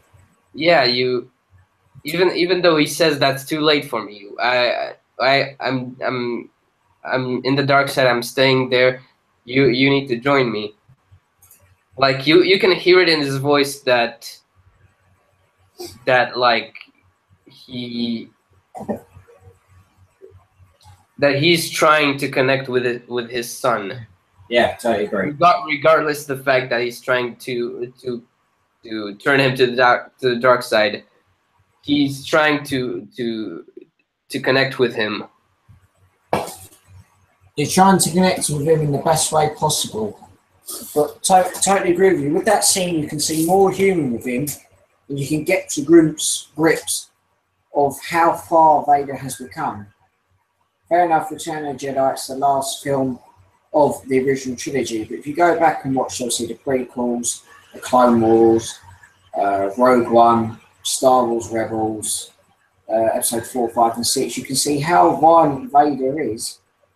But it's like with anything, you can see bad characters, but when you see them turn to good, you can get in terms with grips with the character. Like, for instance, I know they're completely different, but if you take Agent Kallus from Star Wars Rebels, everyone's going, oh, he's the bad guy, he's the bad guy. But when you see him in the season 2 episode with him and Zeb, he gets injured. He has, if I can remember, it's a dislocated leg, and Zeb actually saves him. You can actually get to grips with Kallus that you actually have feelings for this character. Even though he's a bad guy in Rebels, you can say, right, Kallus and Zeb, they got on really well. And I think with that episode, I mean, I've always liked Kallus, but in that episode, it even turned the point even more for Kallus, because I really like Agent Kallus in Star Wars Rebels. Obviously, we know from season 3, he eventually becomes Vulcan, has tensions with Thrawn, eventually joins the Rebel Alliance. But with that episode of him and Zeb in season 2 of Rebels, I think the chemistry with that even pushed the bar higher with Kallus, and I'm a massive fan of Kallus, and I thought they'd done really well. But as you mentioned with the Vader one, you can slowly see him either turning to the good or just staying to the dark side of the Force. You can see more human with him. And I thought, as Anna mentioned there, the dialogue was great. Before we move on to the final scenes of Return of the Jedi, there's another comment from Jedi Knight 11. He's mentioned A-Wing or B-Wing. Which one would you own? I'll start with you, Alan. What would you own, an A-Wing or a B-Wing? I need to look again what B-Wing looks like. I'm going to have a look again. I think one of them vehicles, they were used in Star Wars Rebels and obviously Return of the Jedi. I think, yeah, that's it. Yeah, I see what it looks like. Yeah. I would still own. I prefer to own a wing because it's in my name, I guess. What was that? You say A-Wing? Yeah. Yeah. If I can remember, you had A-Wing, B-Wing, Y-Wing, X-Wing. I think that U-Wing. Yeah, U-Wing. Yeah, U-Wing. Let's have a look on it. Let me just quickly search them up. I'll have a look as well.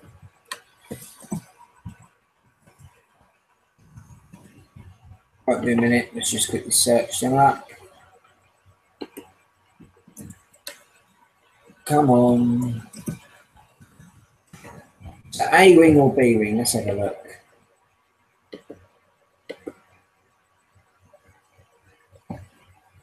Oh, that's a tough one. B-Wing looks harder to fly. Obviously, we see Harry use it. It does, yeah. In is it Star Wars Season 2 of Rebels? I remember B-Wing looks harder to fly. But I don't know if there are B-Wings in The Last Jedi. Spoiler alert to Alan, because he hasn't seen any of the trailers, but there's some sort of shaped weapon that we see in Star Wars The Last Jedi teaser and trailer. But if I were to use one, I would use an A-Wing because they got nice colours. Obviously, I'll have one in blue because obviously blue is the colour and blue is one of my favourite colours. And if I can remember, we briefly see one in Revenge of the Sith where we see Anakin in one, obviously to confront Mace Windu attacking Palpatine. And we see, I think we see a couple of them briefly in Star Wars The Clone Wars, if I remember. So yeah, to answer your question, Anna would have A-Wing and I would have A-Wing. Right, moving on to the final scenes of Return of the Jedi. We're going to go over the space battle. The space battle, and obviously the Battle of Endor, the two major key battles, or the major last key battles of the original trilogy. Obviously, the last major one was the Battle of Jakku that took place after the events of the Battle of Endor, and obviously the Battle of Endor and the Battle of Jakku, they were the two last major battles for the Empire. And obviously after that, they eventually surrendered. Speaking of that, have you played the new Battlefront game? I haven't, no. I've got the new Battlefront as a Christmas present. I will be receiving that very soon. Okay. I've got the first Battlefront. I really like that. Obviously, we've got Jakku on there, but I will eventually be playing the second Battlefront on Xbox One very, very soon. Very well. Going back, we'll talk about the space battle first. The space battle on Endor, I thought the space battle was really good. Obviously, we got to grips of the Death Star again to see it operational. We saw many fighter pilots die. That's like with any war or any battle. Yeah, I really enjoyed the space battle. We saw Admiral Akbar. It's a trap. I have the figure right here. Yeah, I got my Admiral Akbar. He's up there. It's a trap. It's a trap. But yeah, it was intense. It was cool. It was fun, and I enjoyed it. What about you, Alan? Did you enjoy the space battle? I guess. Nothing much to say about the space battle. Space battle, yeah. What about the actual Battle of Endor itself? Did you enjoy that with obviously the Ewoks and the rebels attacking? Yeah, it was a good battle. I mean, it's a bit cringy that the Imperials don't stormtroopers would be defeated by. Little teddy bear. Yeah, but yeah, I guess here's the lesson. Size does not matter, and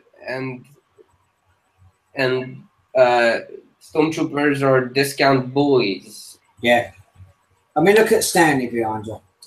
All alone Yeah. in the galaxy. And I kind of like that because it kind of sends a message to those kids that don't have the courage to confront bullies. Like we mentioned earlier on, all the so-called gangster kids, they're not gangsters. Yeah. I mean, as I mentioned there, how's Stanley taking it behind you? Yeah. You fucking bully, man. Yeah, Stanley. Bully. Nobody fears you. You're easily defeatable. I bet even my 5-year-old cousin could take you down. Fair enough. Even your cat Marvin could take you down. Yeah, Marvin. Yeah. Yeah, nice one. So going back to my point, Battle of Endor, as Alan said, they got beaten up. Well, they got beaten to shit by space teddy bears, and the Empire, you could have done better. But yet again, really enjoyed the battle. Moving on, the Emperor reveals more information about the Death Star. We see it operational. R2-D2 tries to open the shield generator, but he gets electrocuted. The Emperor feels Luke's strength and power, and then eventually we see the best thing that we're going to discuss on this channel, and live stream. I mean, when I mean channel, live stream, and I think Alan would agree with me. It is the duel between Luke and Vader, Darth Vader versus Son. I've just mentioned that now, but we'll go into that later on. After that, we see Chewie and Ewoks take over an enemy AT-ST, and where were we? I'll see our heroes capture the remaining Imperials and eventually destroy the shield generator, and that's just what I want to talk about. But the main point we're going to talk about on the stream tonight, I'll let Alan discuss first. We want to talk about the duel between father and son, Darth Vader versus Luke Skywalker. Alan, what did you think about it, mate? It was an on and off duel. Obviously, Luke is trying to avoid the duel. He doesn't want to hurt Vader, and you would think that I think that Vader wasn't even trying to hurt Luke either, but it's like they're both kind of they're both under the influence of the Emperor, right? Yeah. He's good at manipulating. We've seen that, but we do see the difference between Vader and Luke, and that is that Luke is actually aware that he's being manipulated, and he can snap out of it easily because he doesn't fear anything. Darth Vader doesn't fear anything either. Maybe the one thing that he would fear is losing his son. Yeah. Actually see it on him. No. But if you go back and watch the prequel trilogy, you can just see how manipulative and how gullible, in a way, Anakin was to be seduced by the dark side of the Force. They go on. Mace Windu mentions it. Remember, Obi-Wan, if the prophecy is true, your apprentice is the only one who can bring balance back into Force. Yoda says about it. Like, there's so much discomfort between the Jedi. But with Anakin, he's easily manipulated and he's falling into the trap of the Emperor's plan. But with Luke, he's saying, right, I'm here, I'm a Jedi, I want to be like my father. You try to, like, influence me or talk me into shit I don't agree with, I'm not having it. Like, I'm not fucking having it. Luke knows what he's doing. And your shit does not work on me. Yeah, your shit doesn't work. And obviously, as we mentioned, the duel between Vader is good. Vader mentions Obi-Wan. It's very tense. Yeah, it's very tense. He mentions that Obi-Wan has taught him well. Eventually, we see Vader throw his lightsaber and damage the platform. As I mentioned, obviously, our heroes eventually blow up the Imperial shield generator. And eventually, Luke is hiding. And he said, "You can't hide forever, Luke." And where was I? I just thought where I was. Obviously, as I mentioned, they obviously destroyed the shield generator. And obviously, Luke is obviously hiding, and Vader eventually senses his feelings about his friends and his sister, your sister. He's obviously mentioning about Obi-Wan was wise for hiding them. So he's getting into Luke's head. He wants him to draw him out of hiding and eventually strike him at the point where he's easily manipulated and overcome by fear of his sister and his friends. And obviously we see him come out of the blue, but you see Luke, he's fighting with anger. Like, he really wants to get his strength out. Like, when you see eventually the music change and we see him move over to a part of the station, I mean, you'll probably agree with me, Alan, but you can see the sheer sense of Luke's anger, fear, and basically he wants to get something out of him. Like, he's using all his strength and power to get what he wants out of him, and eventually he cuts Vader's right arm off, and he sees, obviously, parts of the metal arm. And I like as well, you get a glimpse of Luke, like he's looking at, obviously, what he's done, but he's just getting into terms of, look, my father has a false arm. I have a false arm as well. So you can just see the chemistry between them. Like, even though it's a fight, he's saying, "Oh, my father who's in front of me, he also has a prosthetic limb." So I thought that was good. I mean, what did you think of that scene? You can see that the person that is struggling the most out of this. You'd think it's Luke that is struggling the most out of this duel, but it's actually Vader, because he's kind of he is hanging on an edge, I think. I don't. Is that not usually say? Is that what you're trying to say? He's only got a lot of feelings to take before he eventually lets out his true. Yeah, because he has the Emperor manipulating him on one side, and then Luke trying to snap him out of it on the other side. So he is kind of like this ball, this ping pong, this tennis ball. Yeah. It's being, it's traveling from one side to the other, and it can't decide what to do. So for now he's just gonna kind of rolling with the situation until obviously now at the end you see the Emperor slips out a bit by he misses his hit when he is attacking Luke. Yeah. It's like he's cheating. Yeah, he's so focused on dealing with Luke, he doesn't realise, or he doesn't clock that Vader either will turn or he will just take my orders. He doesn't realise that even though he's using his full power on him, he doesn't realise Vader's going to clock and go, right, I'm actually going to save my son. Yeah. Fuck you and your ways. I know I've been twisted before, but there is still good in me. And Vader just takes no shit and eventually deals with the situation. Exactly, yeah. Yeah. So despite all the pain and suffering he's caused over the years in his life as Vader, he's thinking, right, I've still got family in the way. I know there's not much of me left because I've had my right wrist taken off.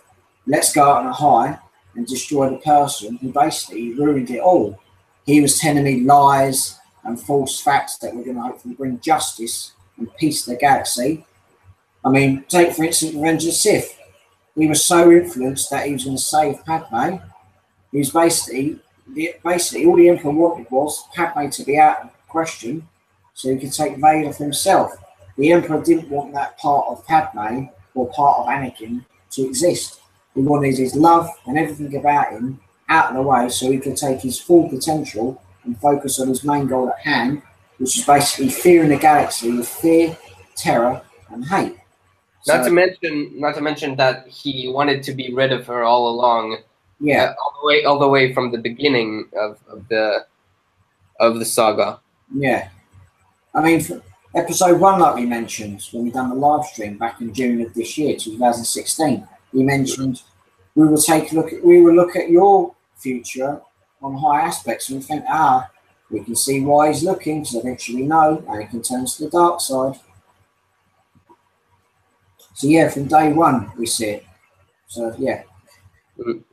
So as we mentioned, Anakin, obviously, again, for some reason, and I keep calling you Anakin. It could be the chosen one, I know. I keep calling him Anakin. Anakin on the brain, Anakin Adam. There's no difference. As I mentioned, and as we mentioned, we see obviously Vader get his wrist chopped off. God, where was I?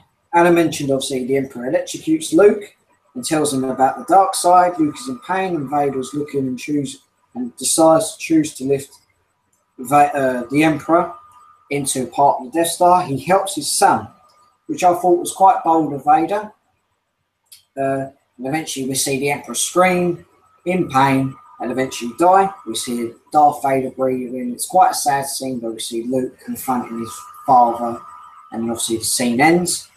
We see, the scene doesn't, it ends for now until we see the last scene of them later on. We see the Falcon. Oh God, where was I? Yeah, we see the Falcon go into the trench. Obviously, previously Han Solo's mentioned don't get a scratch on the Falcon, but obviously we see in that the antennae gets taken off in the trench, and obviously Alan showed this in the stream. I think it was episode 5 or 4 stream. He showed us the Millennium Falcon from the Force Awakens with the other antennae, because also we know with that they lose the end. Lando Calrissian loses the antennae in Return of the Jedi. Yeah. You see this part right here? Boom! Yeah, it. Keep that there, Alan. Alan, keep that there. I'll quickly show you my ones. Yeah. Yeah. Quickly talk about it while I get my one. It's under my bed. Yeah. So the antenna just, and it's funny because in the beginning of the movie, when Han Solo insisted. Yeah, you just take it. Take the ship. Just not. I don't want any scratch on it, right? Nah, just -1 antenna. It's totally fine. No scratches. Just the antenna. Yeah. Obviously, who cares about the antenna? I mean, you've got the Lego one, but I've actually got this one. I've reviewed it before. This obviously comes with play features. I'll quickly turn the light off.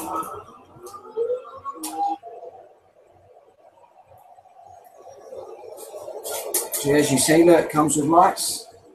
Yeah. So as the my one comes with lights, I'll quickly show you all these before we get back.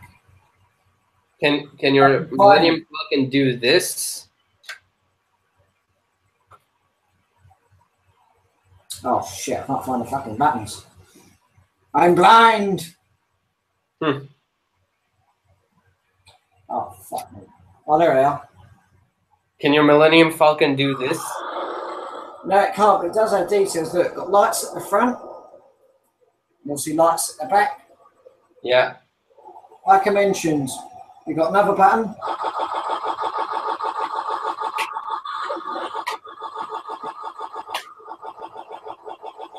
And it comes into land. So you've got the cool light in there. I'll quickly show you the accessories that my one comes with. So obviously you can see Alan's one opens up. We'll go back to the antenna in a minute. Obviously at the top, you've got the little satellite dish. You've got the guns that can move left to right. You've got cockpit that opens where you can have either Chewie or Han in there. You can have the pair of them in there.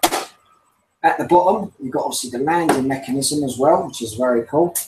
I'll quickly sort this out because it is a bit of a fiddle once you're like this. So you want to make it a bit more interesting. Yeah. Let's do a quick contest of who can hold their Millennium Falcon in one hand the longest. Okay, yeah. Let me quickly show you my accessories. Obviously, I mentioned the antenna, the guns, that. Open the top half. You've got that. At the side here, you've got 4 buttons with all the sounds. And obviously, if you want to see this more, just watch the HD review over my New Hope playlist. So you've got all the accessories. You can have like a little removing compartment, which is there. Just bring that over there. And obviously, if I grab this as well as I can, don't know how well this is going to show up on camera, but you've got all the gadgets as well. You've got all stickers in there as well. Let me show you that there. So you've got all the little gadgets and everything, so that's really cool. So you can have all your characters in there that you love. Yeah, that's awesome. I'll quickly try that contest with Alan, then we quickly put all the stuff back in. And before we do that contest, Alan, quickly show you your one that has accessories. I mean, yeah. So first of all, it opens up. Obviously, you can remove the little cockpit piece here to actually reveal the little cockpit right there. Then you can close it up again. Then, as I showed earlier, you can open it up, and it reveals all the areas inside the Falcon. This is obviously the Last Jedi Millennium Falcon. No, not the Last Jedi. The Force Awakens Millennium Falcon. So yeah, so you have all the areas right here. If you can see clearly. Just any characters that come with it? Yeah, I'm gonna talk about those later. Cool. So you can see here's the little engine area. You have a couple beds here. This is the area right here where they play chess. Some other computer right here, and then there's this part right here that opens. The cannon opens right here. I'm just gonna put it right back here again. So it opens this little slot that you can put 2 minifigures in. You put it back. So you have one gunner at the top and one at the bottom, and yeah, that's pretty much it. The figures that it comes with, right here in between, inside the Falcon, I have two of the Ganji Club pirates. You have Tasu Leech, yeah, and one of his henchmen, and the other figures that it comes with are Han Solo, Rey, Finn, and Baka. Nice. Excellent score. Yeah, but one more feature that I forgot is that it's got flick fire missiles. So you push down here, and it shoots right there. Nice. My one does come with one. Not flick fire, a spring-loaded missile. Sorry. Yeah. My one comes with one as well there. Hopefully I'll find the missile soon. So before we move on to the final part of the film, what was the contest? So you can hold it longer. Yeah, we're gonna start the contest after we're done talking about Jedi, because let's just finish that. After that I'm gonna go to the bathroom, and then later we'll do the contest. Yeah. All right. So we mentioned about the Emperor being killed.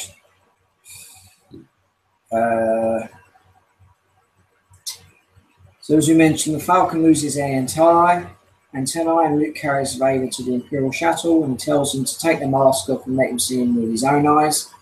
You were right about me. Tell your sister you were right. And we see Vader die in Luke's arms, which is very sad. Luke is upset. Lando takes out the Death Star by shooting the tunnel. Lando's cheer is funny. You skipped over one important part. What was that? Luke takes off Vader's mask, and we finally see Vader's face for the first. Sorry, I did go a bit quick. So yeah, Luke takes Vader's mask off, and we eventually see what Vader is after. Obviously, we've got a glimpse of the back part of him in Empire Strikes Back. But is that as Alan is showing you at the minute? We've got the unmasked version. I believe is that the vintage collection Darth Vader. It is, yeah. That's really nice. You can put the helmet back on, can't you? I can, yeah. Yeah, let's have a look. Wait. There's one piece, and there is the other. That is really cool. Gonna put it the way it is. There's the helmet. Nice. I've got my one back there. I'll show you them later on. But yeah, it's quite sad to see Vader die in Luke's arms, and I know it's only acting, but we see a little tear from Luke when his father unfortunately dies. Like I said, we see Lando destroy the Death Star. And another thing that makes me laugh in the film is Han Solo thinks Leia loves Luke, but obviously she does love him, but she loves him as a brother. And Solo thinks that, oh, you love Luke as a boyfriend. So there's a kind of little bit of jealousy there, but it's Han Solo's face that says it all. And obviously he's kind of shocked but surprised in a way. They kiss, and eventually we see Wicket the Ewok enjoys the party and is having a little fun. And the last couple of scenes, we see Vader is cremated and the galaxy celebrates with music, love, family, and victory. And obviously we see the ending ceremony music of Return of the Jedi. We see Yoda, Obi-Wan, and we see Anakin as Force ghosts. Previously, before it obviously got the digital remastered version of it, we see Sebastian Shaw, who played obviously Anakin Skywalker back then. But obviously, if you got the digital re-release version of, as Alan said, if you got them versions, we see Hayden Christensen as Anakin Skywalker. And obviously, we see them as Force ghosts. We see Luke and Leia look over them and they smile and cheer. We see Obi-Wan confront Yoda with his hand around him. We see Anakin happy. We see Obi-Wan happy. And we see Yoda happy. So it's a nice, happy ending to see the events of Return of the Jedi take place. Really nice to see the Force Ghost that they added in there. We see all our characters celebrate with love, family, victory, and passion. And after that, we see the film end, and it's an absolutely fantastic saga. Alan could agree with me, and Return of the Jedi, it was such a nice way to end such an amazing original trilogy journey. And yeah, just thank you very much to George Lucas for 3 great films: A New Hope, Empire Strikes Back, and Return of the Jedi. And as Alan is showing on screen, we can see his little version of the Wampa, also known as Snowball, his cat. Yeah, there she is. Right here. She's a happy princess. Snowball.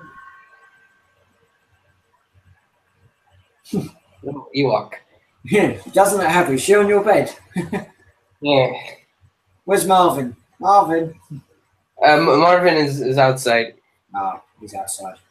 Yeah. So we mentioned about that. Adam, the final scenes of the films before we move on. What do you think of the ending? And obviously the appearance of the Force Ghosts. Hold on, right? Just a second. All right.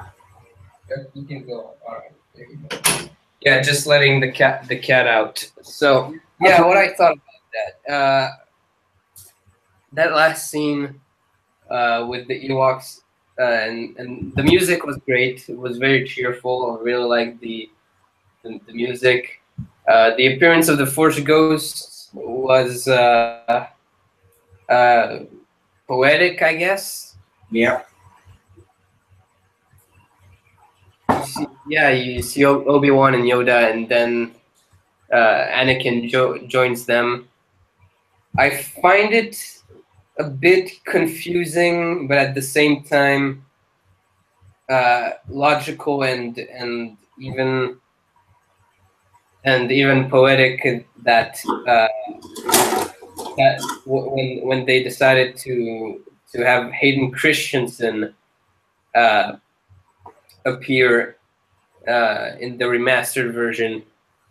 Confusing because Luke has never seen Anakin in that form. Yeah. But poetic because that's the last true version of Anakin that we saw. That we saw. Even though that we got a glimpse of him at the end when he is no longer Darth Vader. We got a glimpse of an older Anakin at the end, but yes, played by Sebastian Shaw. Yeah, but it is kind of poetic in that way, and yeah, I like it. It's kind of a nod to all those. It's also like a throwback to the prequel movies, and it's kind of like a a way to close the circle. Yeah. Really enjoyed the prequel part of the films and the original trilogy films as well. So yeah, that's been the Star Wars Conversations Episode 6 Return of the Jedi live stream. We'll talk about the strengths and weaknesses of the film. Do you want to quickly do that contest, Alan, before we show figures and other parts of our... Yeah, right on. I'm just gonna go to the bathroom real quick, and we'll do that. You can read the comments. Yep. While Alan's there, I'll quickly check the comments. Right, a couple of new comments from the Benjamin. He's mentioned Ewoks. Don't underestimate the true power of the Ewok side. Don't underestimate the Ewoks. And with that being said, I'm also going to go to the toilet as well. So, stay tuned with my wonderful collection. And there's my hand. Hello.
I'm back. Same here. I just went to the toilet. They were just viewing my wonderful collection. All right. So yeah, the contest is we're gonna do this for 5 minutes. The first one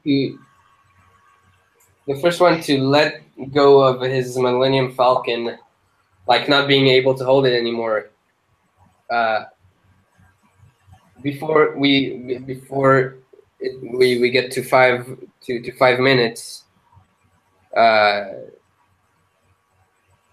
loses. So there's no forfeit. Yeah, I know. Just check the comments. It's the Benjamin. He's just mentioned Ewoks. Don't underestimate the true power of the Ewoks. So 5 minutes. Yeah. Want to put a stopper? Yeah, if you like. I'm gonna put a stopper. And in the meantime, we will show some figures. Now let's do this contest first, then we show our figures. It'd be a bit awkward, like, got to get the figure.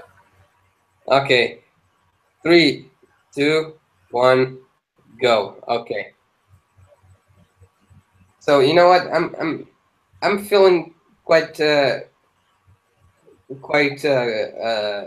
confident that I can do multitask. So while I'm holding the Millennium Falcon, I'm gonna show a few figures that I have from Return of the Jedi. I got Admiral Akbar right here. It's a trap. It's a trap.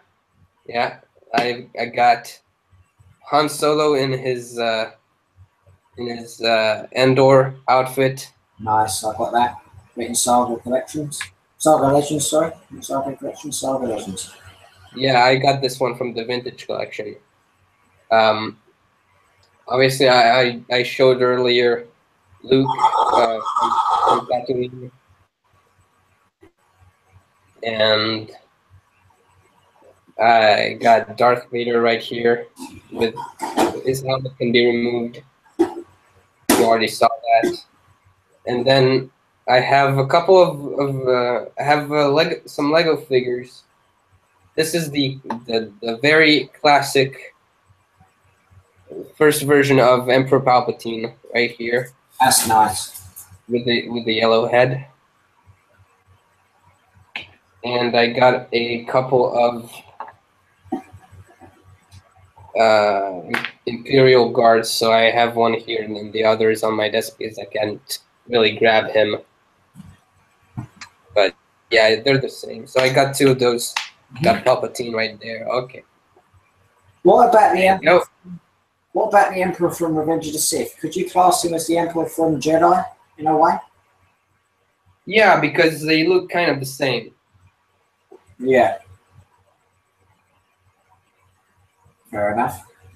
So I would show you my figures, but We have 3 more minutes. Less than 3 minutes. well, to be fair, with this challenge, yours is Lego, so unfortunately for you, if you do drop that, you have to pick up the pieces. With mine, it is larger as well.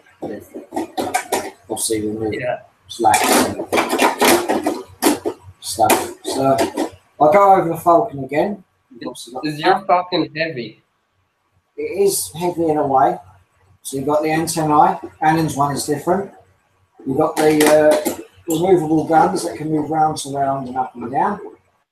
You've got the opened up cockpit. You can have Han and Chewie in the gang there. Close it up, press the button there. It fires. The missile does come out, but it's not in there. Moving around, you've got the other parts. That part. You've got that part. You've got the landing. And then you've got the shooting. And then the landing again. You've got the landing mechanism underneath there as well that I've showed you earlier on. If we just obviously turn it round and open that up, take out the hatches, you've got all the other parts to the Falcon, which is in there, and you can just get your other parts and place that in there. Eventually that does fit if I can get the glasses thing on. But with this one, it does come with some stickers on there, but overall it's a fantastic piece. And obviously if you look at Alon's one and mine, Alon's got the Force Awakens one, this is a New Hope one. We can say this is a New Hope, Empire and Jedi, but obviously with his one is Lego, it's a little bit smaller, and also we have different antennae as well, so that's really cool. I think yours is might be smaller than mine. Yeah. Or maybe they're the same size. I don't know. Yeah. But I think yours is a bit more. I'll show you my one up close. Yours is a bit more buff, I think, compared to the Lego one. Yeah. So that's my one. Let's quickly see your one. We have about 20 seconds left. We like waiters, don't we, with Star Wars t-shirts. Monsieur, would you like a little extra lightsaber or extra E11 blaster rifle on your onion or your nugget? There is my Star Wars t-shirt. This is my t-shirt as well. We are in the Return of the Jedi live stream on the Jedi Master 98. Timer done. You can let go of your Falcon. Yeah. Okay, so no one won, no one lost. No one lost. I'll briefly show you my Return of the Jedi figures. If you want to see more of these, please go on the Return of the Jedi figure shelf. So in there, you've got the Return of the Jedi figures. Sorry about it being dark because obviously there's no light in there.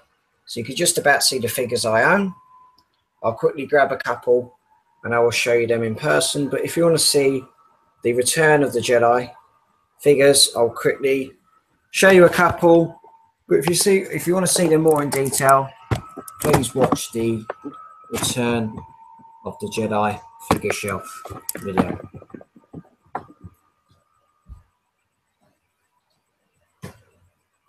So which are your favorite ones from Return of the Jedi? I like the Princess Leia in Boosh Disguise, Admiral Akbar, Lando Calrissian, and Luke on Endor. I'll quickly show you. Do you have Slave Leia? No, I do not have Slave Leia. I have Renee Bounty under disguise.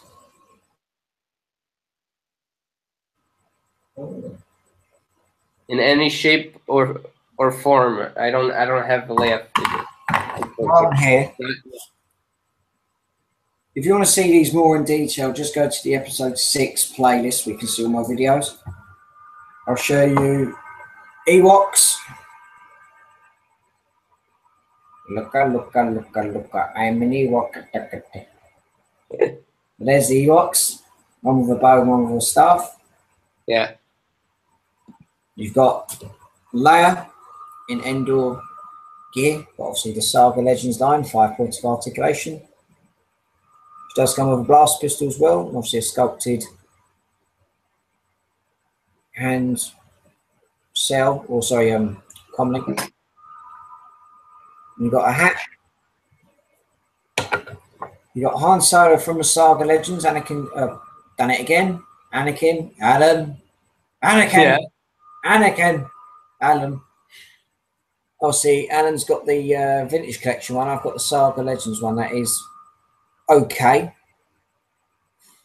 And the other one, I've got, just to have the cherry on the cake, I've got the Luke Skywalker one as well.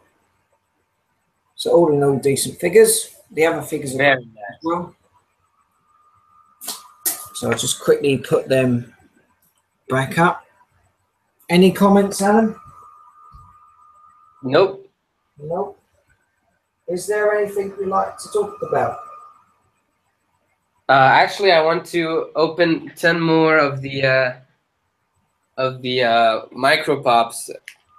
If you don't know what those are, it's those little small baggies that inside they have little figurines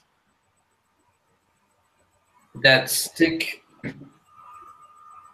to like surfaces. That so you have this is supposed to like stick those mini statuettes, plastic statuettes that stick. That's like I could stick it right here to my webcam, right here on my computer. You see white. Yeah. And then you heard the sound of it. So I have a lot of these, and I wanted to open 10 more in the stream. If you want to check out the first load, check out the Empire Strikes Back stream to see Alan unpack the first 10. He's going to unpack, the other 10. And eventually, when we go to do a live stream either on my channel again or on his channel, he will unpack the other 10. So take it away, Alan. Take it away, mate. All right, so number one for tonight. Yet another Imperial Stormtrooper. Oh, god damn. Another one. Yeah. So I'm building myself a little army. That's nothing too bad. Yeah, nothing bad. Number two. Another Wampa. Another Wampa. Yeah. There could be Mr. and Mrs. Wampa. Number three. Another Yoda. Mm. So far, I'm getting duplicates. Oh, just put my Falcon underneath the bed. Sorry about the noise. Number four. Ah, shit. Another Death Star officer. I hate those. They're pointless. Fair enough. Number five. Number five. Oh, this is hologram Palpatine. Oh. Now you're talking. So I think this is the hologram Palpatine from Revenge of the Sith when he talks to Vader. Awesome stuff. Yeah, and what's cool with those transparent pieces is that you can grab a flashlight and put it on there, and it shines like a hologram. Shine bright like a diamond. Yeah, shut the hell up. No. I don't want to hear that song. No, I got love the animal. Yeah, yeah. This is this is Emperor. This is hologram Palpatine, right there. Nice. Very pleased with this one. So that was number five. Number six.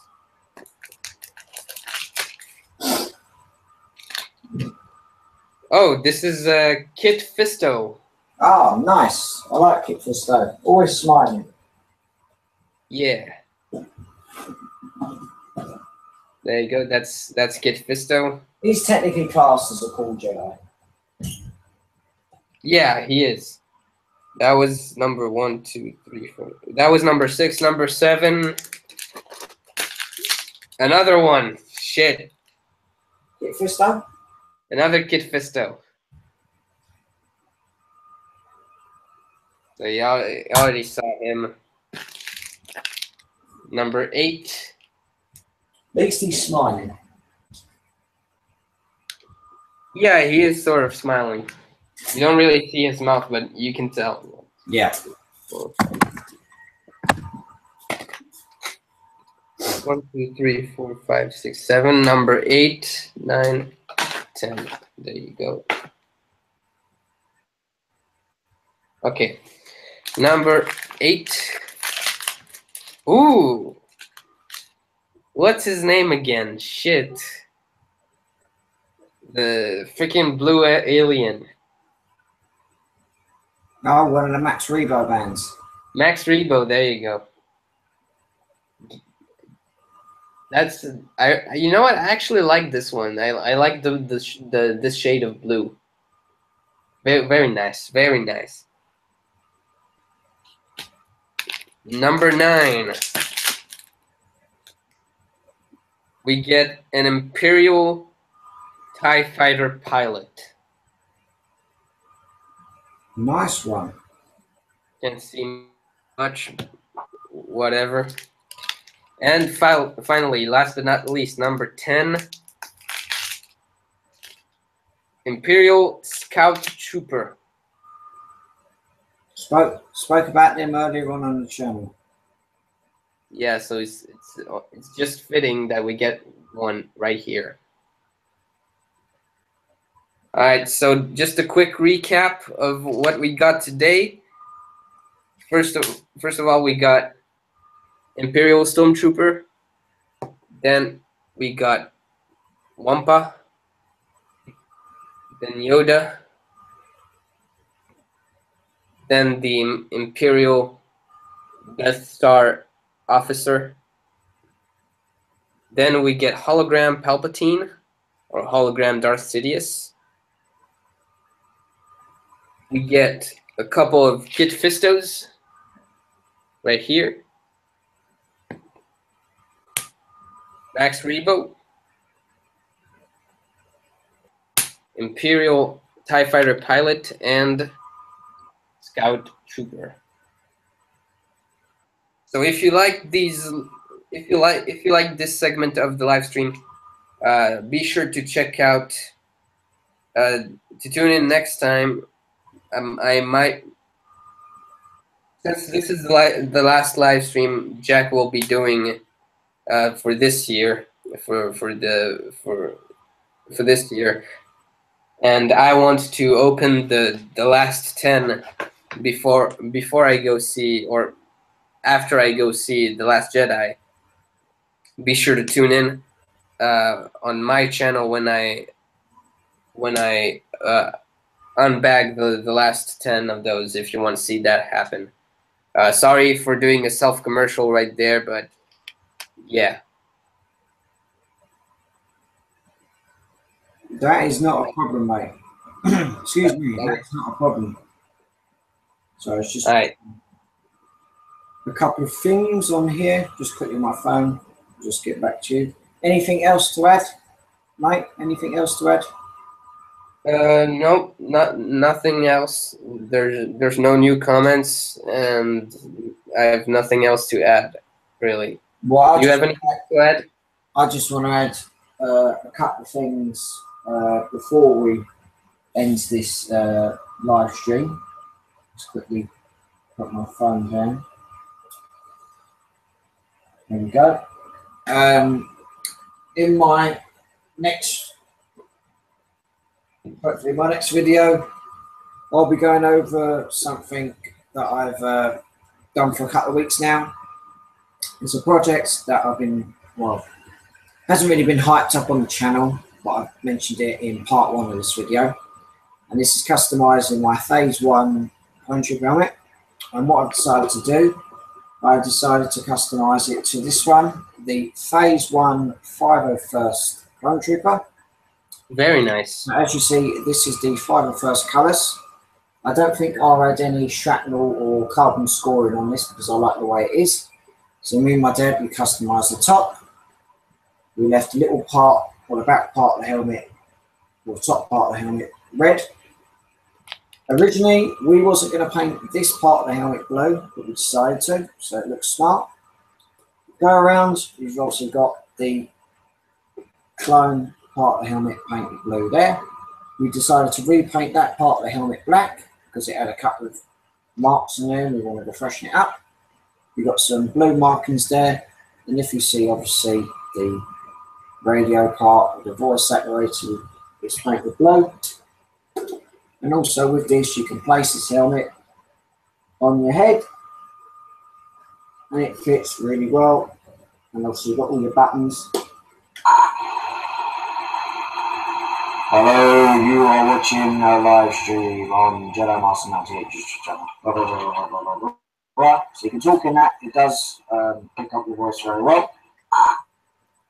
We've got all different parts of the helmet. I'm on my way. Order that. The droid army is in full retreat. So we've got all different parts of the helmet. You can also take that off. You can also, in here, you can adjust. You can adjust inside as well. So if you've got a massive head or a tiny little head, you can adjust it to fit the head for purpose. But overall, due to obviously work, me and my dad have obviously been working over the last couple of weeks, and obviously time after work, and obviously time at the weekend, we have been customizing this. And I have to say, we are both very impressed with the final design. So yeah, that is the Phase 1 clone trooper helmet, or Phase 1 customization 501st clone trooper helmet. And I'm really impressed with that. What do you think, Alan? Nice. Very nice. Thanks for that. You did a great paint job on this one. Thanks, mate. Really appreciate that. We'll just bang it there. I'd just like to mention one more thing before we end tonight's live stream.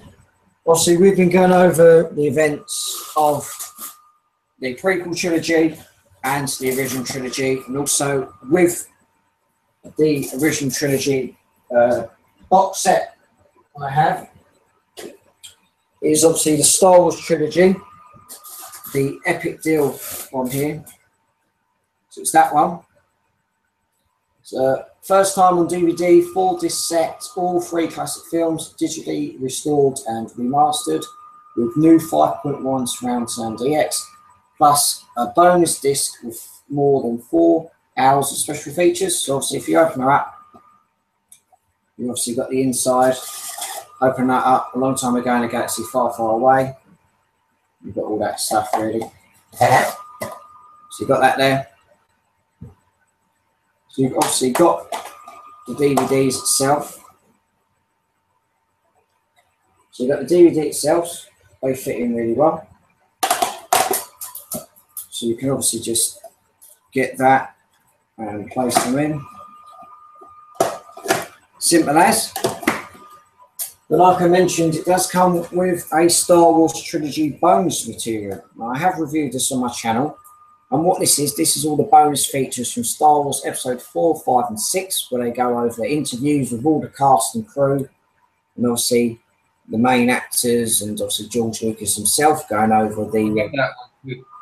yeah, like I said, I did a review on this. The front of it's really good, because obviously if you look in Darth Vader's eyes, you've got all different images as well. But like I said, we've gone over the prequels trilogy on the Star Wars Conversations live stream.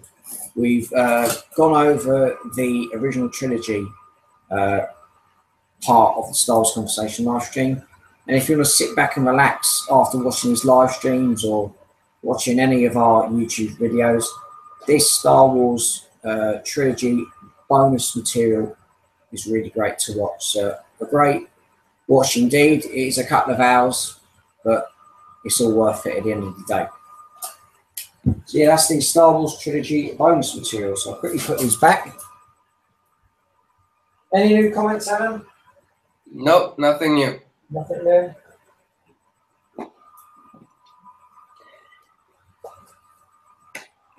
Just quickly put these away. I'll be with you.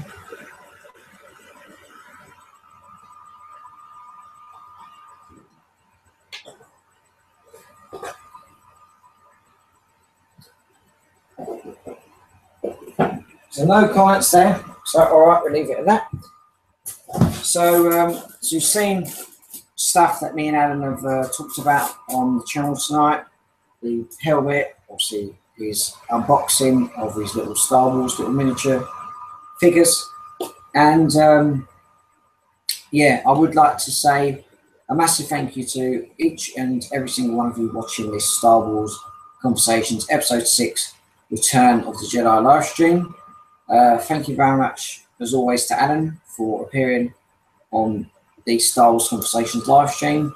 As he mentioned, obviously this is going to be the last live stream of the year 2017, and eventually in the new year we'll be going over the events of Star Wars Rogue One, the Star Wars story, and eventually we'll be going over Star Wars Episode 7, The Force Awakens, and eventually when we've seen Last Jedi, we'll be going over the events of Star Wars Episode 8, The Last Jedi. So, Yes, aren't you going to do a quick review of The Last Jedi when it comes out in this December?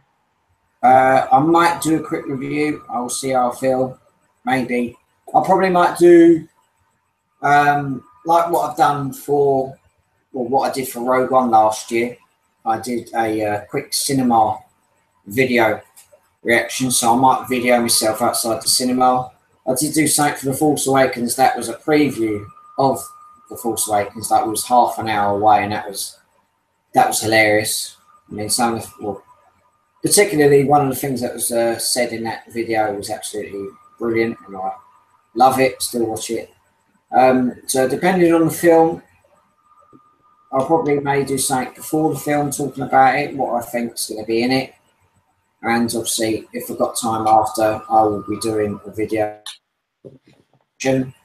So expect many more Star Wars reviews very soon, live streams in the future, and yet again, thank you very much to each and every single one of you watching. Thank you very much to Alan, who's appearing on the Star Wars Conversations live stream yet again. Thank you for having me. No problem, mate. And as always, where can we find you online?